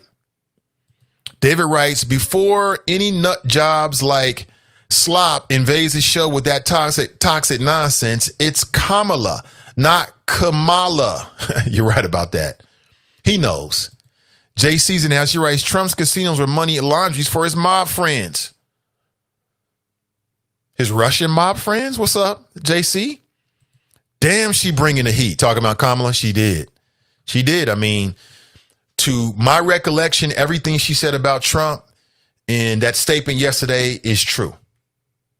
Everything she said was true. Jocelyn writes, watch Hulu's doc Hillary. You don't need to agree with everything to learn a little. I agree with you. You don't. We would be this country would be in a better place if Hillary was president. I know that is unpopular with the black conscious crowd, but it's true. Your internet rights and privileges would be in a better place because she was pro-net neutrality. Let's just start there. And Hillary would have responded to COVID-19 in a more mature fashion. There was less about, her narcissism and whether it was going to cost her an election. I firmly believe that about the woman. I ain't saying, she would have been my favorite choice because she was not. But she would have been better than the rump. She would have been better than rump. And I blame you sexist ass bigots who had a problem with a female leading, and you start getting caught up with other stuff. What about Benghazi? Benghazi? Negro, please. Benghazi. Jackie writes, treat that Rona like old Janet Jackson song. Let's wait a while. He did. I don't want to wait. I want mine all now, tonight. I don't want mine tonight. All of it. Speaking of which, Cardi B responded to WAP. I want to play that for you before we roll out because I think she made a very, very interesting point that I want you to hear this interview. I think it's very, very important for consumers to know what time it is. It's the Nathan Ivey Show. I'm live, I'm local, and I'm vocal. And we will be right back. The Nathan Ivey Show is supported by listeners. Go to www.patreon.com/Nathan Ivey Show and help Nathan keep the show independent. Black Business Report, I'm Donna Wilson. More companies are dedicated to boosting diversity. General Mills CEO says his company will double the number of black managers and will increase minority hiring. Meanwhile, Colgate-Palmolive says it's investing $4 million over 2 years to deepen their commitment to the black community, even as they continue to support programs that advance women, LGBTQ, and veterans. Philanthropist Mackenzie Scott Bezos recently donated $3 million to Black Girls Code. The not-for-profit focuses on providing technology education for African-American girls aged 7 to 17. The organization offers programs in computer programming, coding, as well as robot and mobile application building. Black Girls Code's mission is to teach 1 million black girls to code by the year 2040. And that's your Bloomberg Black Business Report. I'm Donna Wilson. Are you interested in medical coding, but not sure where to start? And scared of wasting time and resources? Let me help you with the right steps to become a certified, marketable medical coder. Learn more at bit.ly/5stepscoder. So, Wesson, there are a few times in life to make history. Hamilton County was founded 230 years ago, but has never elected a black county treasurer. It's time for change. Elect a proven, trusted, experienced candidate for Hamilton County Treasurer, Charlie Winburn. We know Charlie, and he knows us. Charlie Winburn was the former chairman of the Jobs and Growth Committee on Cincinnati City Council under the Honorable Democrat Mayor Mark Mallory. Winburn led the fight to keep 2,000 U.S. postal jobs in Cincinnati. He also fought for wage increases for thousands of city employees, especially our sanitation workers. Charlie Winburn will safeguard more than $1.4 billion in real estate taxes and will increase new home ownership and new jobs. On Tuesday, November 3rd, vote Charlie Winburn for Hamilton County Treasurer. Let's make history together. I am Charlie Winburn, and I'm asking you for your vote, paid for by friends of Charlie Winburn. You're listening to The Nathan Ivey Show. One man, one microphone, one mission. Now, let's get back to the flow.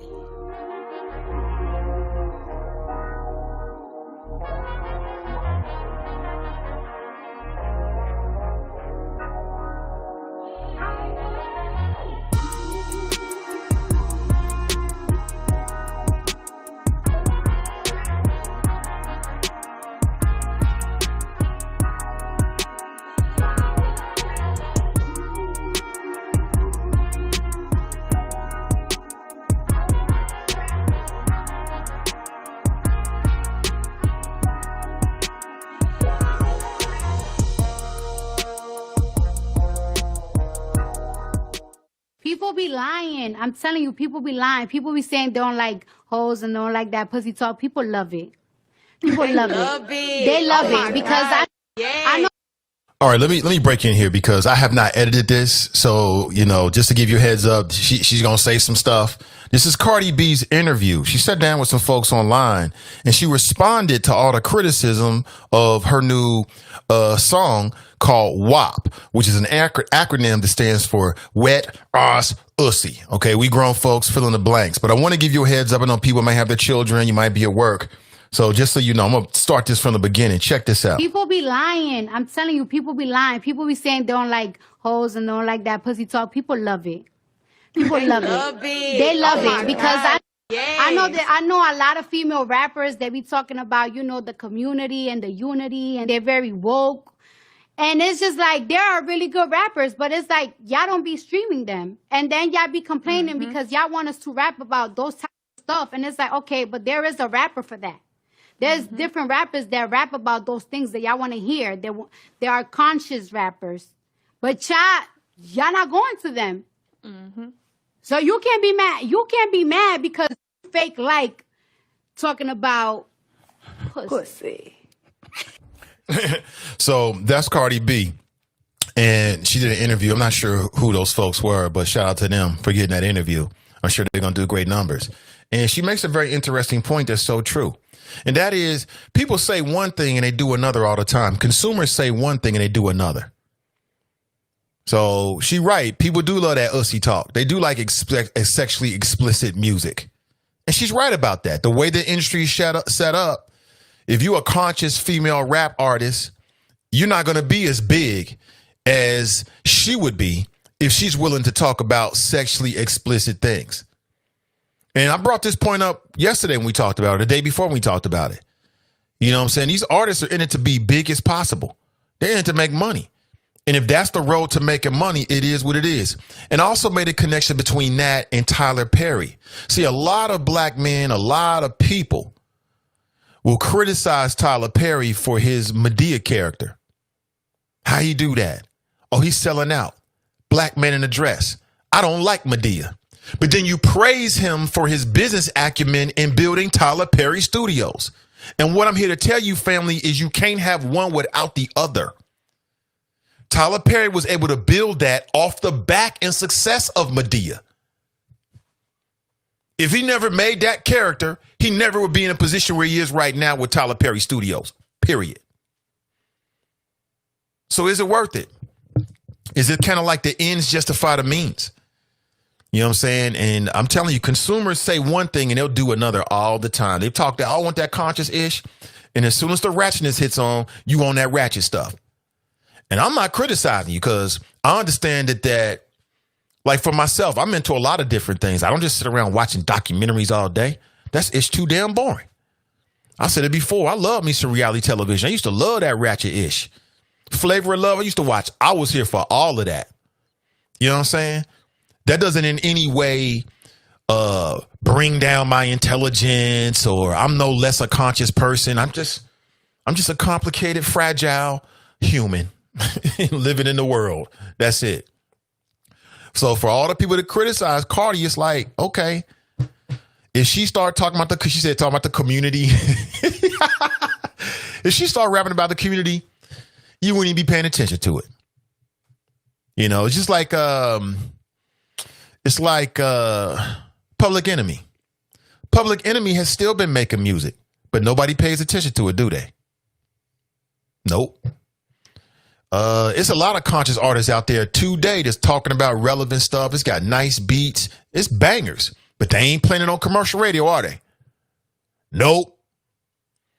So, I mean, consumers, be real about what you really like. You know what I'm saying? You take my stance. I keep it real with you. I like a little bit of this. I like a little bit of that. Whatever I'm in the mood for. It don't say nothing about my intelligence whatsoever. You could try it, but nah, homie. I like a lot of different things. I don't want my hip hop to be all conscious hip hop. Sometimes I like some of that other stuff. I'm in the mood for it. Gets me going. Gets the juices flowing. Right? I'm just being honest with you. So Cardi dropped some wisdom right there. Consumers say they want one thing. It's just critiques. That's why I tell content creators, and the way I do what I do is I do me. I'm not worried about what every little comment says and every little critique. I mean, I would drive myself crazy trying to make every individual person happy. And at the end of the day, I would fail. So I do me. You know what I'm saying? And if you like it, you like it. If you don't, we'll holler at you. Simple as that. Bar none. It makes no difference because you would drive yourself crazy as a content creator trying to respond to every little criticism and why he doing this and he should be doing that. Man, put later for that. Later for that. It is what it is. You like it today. You might not like it tomorrow. Okay, we'll holler back at you. Sometimes I've got shows I like, right, that are episode types, but that particular episode don't really appeal to me. I don't stop watching the show. I just don't watch that show at that particular time. Maybe I turn it off in that time and come back later. I'm just saying. So Cardi B was 100% right. She's right about that. And that's more of a commentary about consumption, like human consumption. That's more like people criticize World Star. Okay. People criticize these, they call it ratchet. I don't really look at it that way. I kind of look at things differently, in my opinion. You know what I'm saying? I know people criticize TMZ. I love TMZ. I love what they do. I take the good and the bad. It is what it is. If you're expecting TMZ to act like MSNBC or CBS or whatever, you're making a mistake. You're looking at them through the wrong lens. You know what I'm saying? I mean, that's why I love the plethora of media options that the digital age provides us, because you can get what you want when you want it. You can get what you want right now when you want. That's why I value you being here, because you can be anywhere right now. You know what I'm saying? I get it. 100%. Let me see. Jackie writes, Rump Wentz is a joke. That's why first thing I talk spit and call her names, right? Plus, she is a pretty good lawyer. Speaking of a pretty good lawyer, make sure you check out the Donnie B Show, Is It Just Me podcast. She'll be talking about Biden.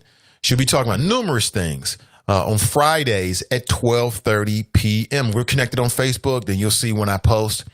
And go over to our Facebook page, Sin Digital Media, and you can follow there as well. Good morning to you. Sister Iris in the house, she writes, good morning, great people. Good to see you. Ron P. writes, good old Hamilton County, shaking my head. Jocelyn writes, defunding does not mean disbanding. No need for police to have paramilitary equipment. I agree with you. And that goes back on the politicians to set the guidelines and the policies that the police department is governed by. They don't need the paramilitary stuff. They don't need all of that. We don't need tear gas on private citizens. It is what it is. It is what it is. If you don't want people to act up, then treat them right 365 days of the year, and they won't. The reason why people hit the streets in Cincinnati was not just because of Breonna Taylor and George Floyd. It was because of their issues, their resentment, their problems with what's happening in Cincinnati. And you had our sucker MC mayor, John Cranley, running around talking about, oh, we got a lot of outsiders.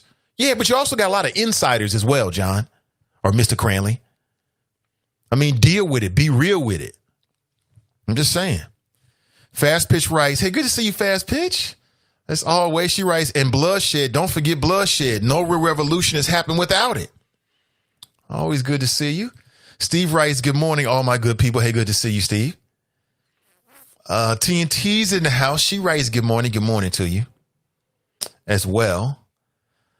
Let me see. JC writes, mud was already slung. Trump's people had attack videos pre-made about Kamala the minute she was announced. Don't worry about appeasing Trumpkins. She's gonna tear it up. TNT writes, it was a cool show and funny. I feel bad for the staff. A lot of people were eating off that show. Yeah, it was. I thought it was a cool show. I was watching it from day one. First episode, we was watching it. Me and the wifey was watching it. We enjoyed it. We loved the wit, the comedy, the hip hop, cameos. I thought it was super cool. And what does it say about black ingenuity that this came from the brain of Nick Cannon, who is a super talented dude. Now, he's got some issues he needs to clarify. I wish he hadn't apologized. I mean, let it be what it is. You said what you said. They fired you. Don't start backtracking, black man. We don't need that right now. We don't need that. And I'll say it again. I don't necessarily have a problem with what he said. It wasn't problematic to me. If you go on YouTube, you got 10 million channels with people pontificating all kinds of viewpoints. That's all it was. As I said before, Nick Cannon wasn't about to lead no revolution. He wasn't about to lead a revolution against Jewish folks. He was waxing political, talking-ish, pontificating with, with this brother that was in, this got a history of talking about similar things. That's it. Nothing more than that. I wasn't afraid. I didn't think that Nick was about to lead a revolution. I'm not saying he doesn't have a revolutionary mindset. I'm just saying he wasn't no threat to the Jewish folks. He was talking ish on YouTube. That's it. You know what I'm saying? We should have spaces where we can talk ish and pontificate without it being some kind of national crisis and doom and gloom. It wasn't all that. Wasn't all that. MDE writes, why can't them Dems do better in choices? on YouTube. Good morning to you, MDE. The primary system is broken. It doesn't work effectively. Yesterday, I was listening to NPR. NPR is one of the few media channels where I've heard them make a statement that we all know is true. And that is that black women are the backbone, the life's blood of the Democrat Party. So if that's true, then why in the fuck does the presidential primary system start in places where you got a small percentage of black females? The primary system is broken off the rip. It's broken off the rip. Why, if black people and black females are the backbone of the Democrat Party, then why are the first primaries in freaking New Hampshire and Iowa? It's broken. And as long as that primary system is broken, that's just one issue, then we're going to keep on getting stale, reheated choices for president. And the other part about that, MDE, is there's really no competition from third parties. Let me go ahead and say it. There's very little competition from a third party presidential candidate. In recent history, the most that you can expect from a third party candidate is that a third party candidate in particular states might rise to the level where they can siphon off votes from one of the other two major parties. And that's because while in public, the Democrats and Republicans seem to be at odds on everything, they both agree when it comes to the committee for presidential elections. That's the committee that controls the debates, and the entire board is comprised of Democrats and Republicans. And they conspire together to make sure that third parties can never rise to the level to challenge either one of them. So they play that game in front of us like, oh, we philosophically disagree on everything. No, you don't, because you agree on that. You agree on making sure that the third party would never rise to challenge either one of you for president. Facts. Facts. Facts. Maurice writes, how do you accidentally shoot somebody? These so-called police in positions are puppets. That's a damn good question, but it happened. You accidentally shot a brother in the back. And then Isaac said it was not appropriate. He couldn't use no stronger language than that. We know it's not appropriate, Chief. It's way past not appropriate. It's criminal. It should be criminal. Oops, my bad. Oh, I didn't mean to shoot you. Oh my God, didn't know I had my finger on trigger. Well, you are a trained law enforcement official, and you getting so caught up in the moment. You so caught up in the moment that you don't know that what you're doing and life and death is is hanging in the balance. It should be unacceptable to me. I'm outraged. And this is the second time something's happened like that this summer with the Cincinnati Police Department. I'm outraged. And I have no confidence whatsoever in none of these organizations. I'm on WCPO. Here's the last paragraph. It reads, Brown has been placed. Who wrote this for WCPO? It's by the staff, so that means like the editorial board. Brown has been placed on administrative leave and will be the subject of multiple investigations. A criminal investigation by the Hamilton County Prosecutor's Office, an internal administrative investigation by the Cincinnati Police Department, and an independent review by the Citizens Complaint Authority. I don't have confidence in none of that ish. None of it. I don't have confidence in the Hamilton County Prosecutor's Office. I don't have confidence in an internal administrative investigation by the Cincinnati Police Department. And I don't have confidence in an independent review by the Cincinnati Complaint Authority. I have no confidence whatsoever.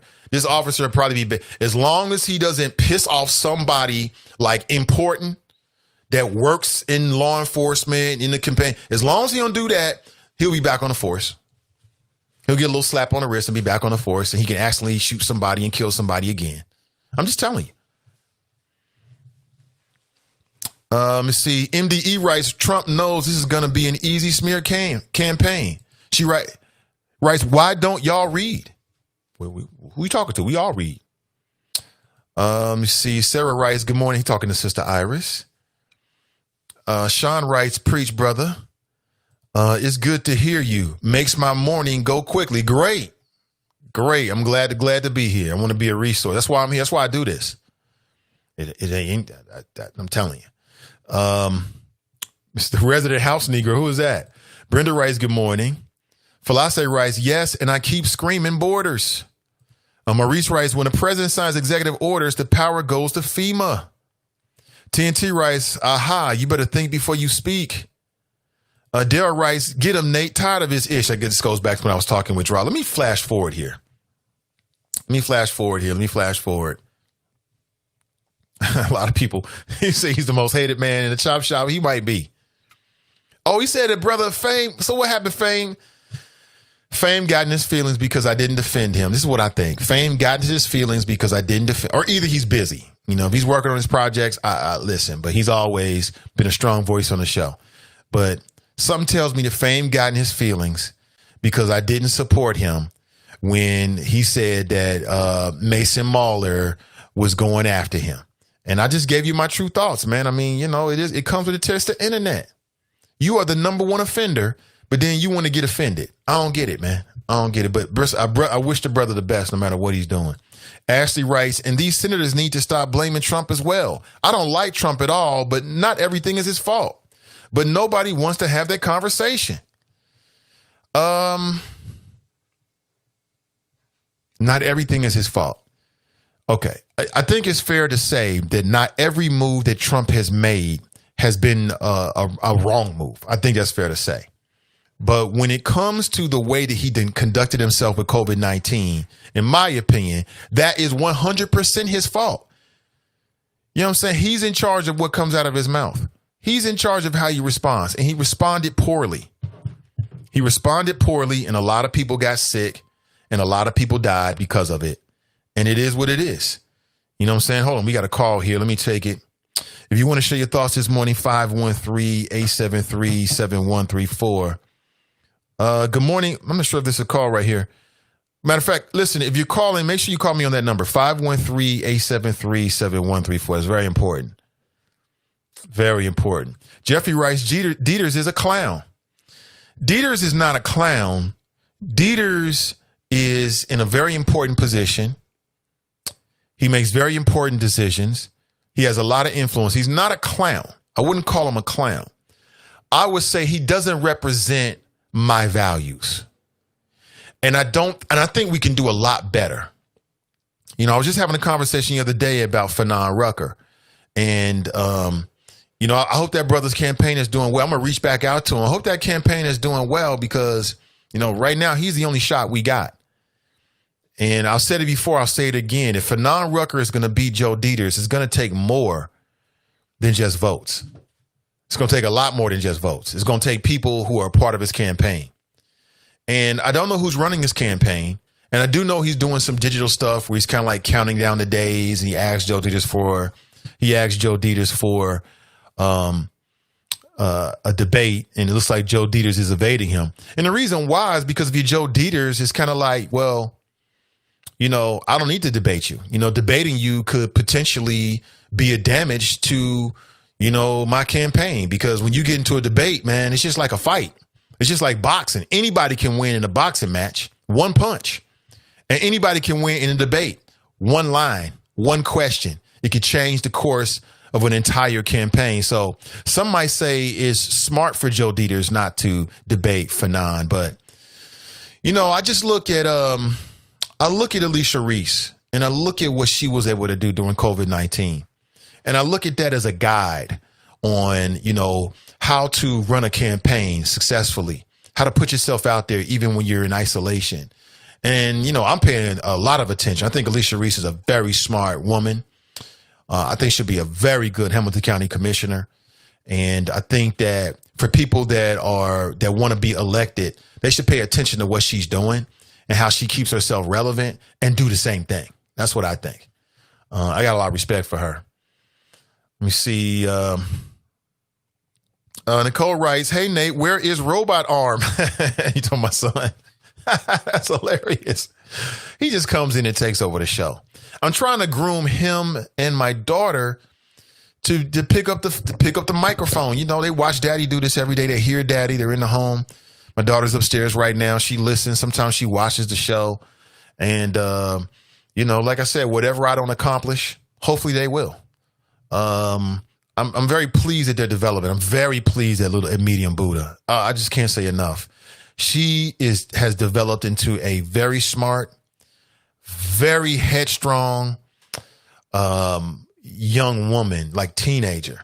And I am just so grateful to be her father. And I'm just very interested in watching her development as she progresses through high school and hopefully in on to college. And I'm pushing her right now to start her own business. In fact, everybody in the house, that's what time it is. You know what I'm saying? I'm trying to push that, I'm pushing that entrepreneurial spirit because we're talking to her about college and I'm all about college. Thank you. Okay. She says, thank you. She heard me. Come over here and say hello. I'm all about college, but I'm all about owning. Say hello. Hi. There she is. I'm all about college, but I'm also about self-sufficiency. You know what I'm saying? College is a great place if you do college right. College ain't all about books. It's about relationships. If you're going to go to college, make sure you make relationships, lifelong relationships with people that's out here doing things. To me, that's just as valuable, if not more valuable, than the knowledge you're going to pick up. And, the one thing I got from college over everything else was relationships. Met the wifey there. I have lifelong friendships and business-ships with people I met in college to this day. But college taught me how to go find information. You know what I'm saying? How to be self-sufficient. That's what I'm hoping for her as well. But I'm pushing her to create her own business. That's what it's all about. She ain't too young. I see young people doing it all the time. You see them, they pop up on these black excellence sort of, social media sites and 14, 15-year-old, they can create something. Why can't she do it? That's what time it is. What you waiting on? And that's what I'm looking for, period. There's no equivocation on that. This is what you're going to do if you live in with me. Maurice writes, why do so-called black folks look for these racist white folks to do something? We got to stop doing that. Ain't nobody coming to help us. It's the same thing. It's the same thing. That's why I say we got to put the presidency in its proper place. It matters who the president is. It matters. But what matters more is what you are doing wherever you live. That's what matters the most. Kamala, Joe, it matters. But what matters more is what you put in place where you live. That's what really matters. If you're not putting something in place where you live or a part of something being put in place where you live, right?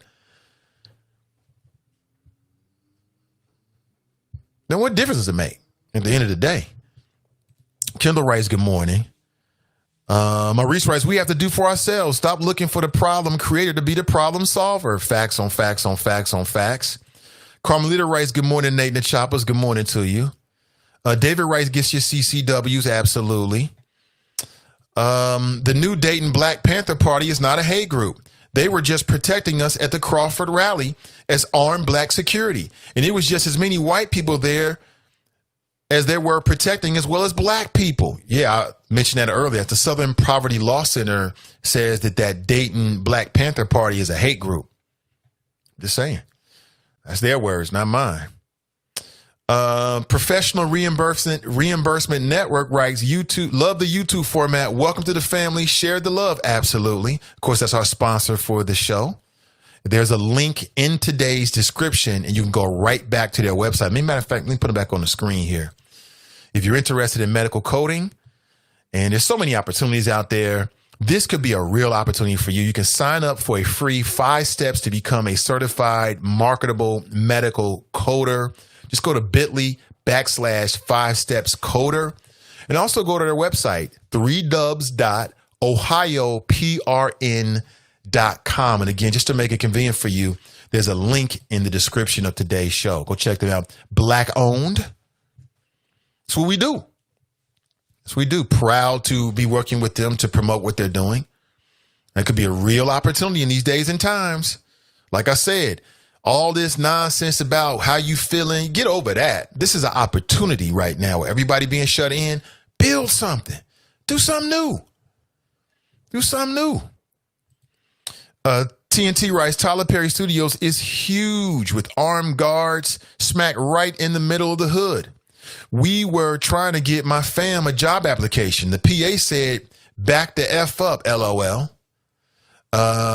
G. Birchright, SWAT teams need this equipment to go up against heavily armed robbers, murderers, etc. That's what the rationale is. That's what the rationale is. I understand it. Jenny, or is it Janine or Jenny writes, from reading all the comments, it looks like I missed an awesome show. Well, it's only awesome because of your interactions and your calls this morning. I really appreciate it. I try to do my part. As I look at the time, I gotta make a move, family. Gotta make a move. Listen, thank you so much for being here. Please support our sponsors. And again, when you hear me promoting political candidates, that is not an endorsement. That is a promotion. It's up for you to do the heavy lifting. You should go to their website, go to Mr. Winburn's website, read what he has to offer and make the decision for yourself. Also support our sponsors this morning. Go to 3dubs.ohioprn.com this morning for more information on how you can become a certified medical coder. It could be an opportunity for someone that you know. If it's not right for you, perhaps it's right for someone that you know. Please go to their website and check it out. I'll leave you with that this morning. Have an excellent rest of your day. Remember, the Nathan Ivey Show is with you weekdays, 8 a.m. to 10 a.m. All right. Also, check out the Is It Just Me podcast tomorrow. That'll be at 12:30. And the Dope Chicks Collective, a collective of dope black women doing dope-ish. Their live stream is Sundays at 1 p.m. I'll talk more about it tomorrow and throughout the weekend as well. So have an excellent rest of your day, family. Remember our motto: winners focus on winning. Losers focus on winners. So stay focused and stay winning. And we'll talk real soon. I'm out.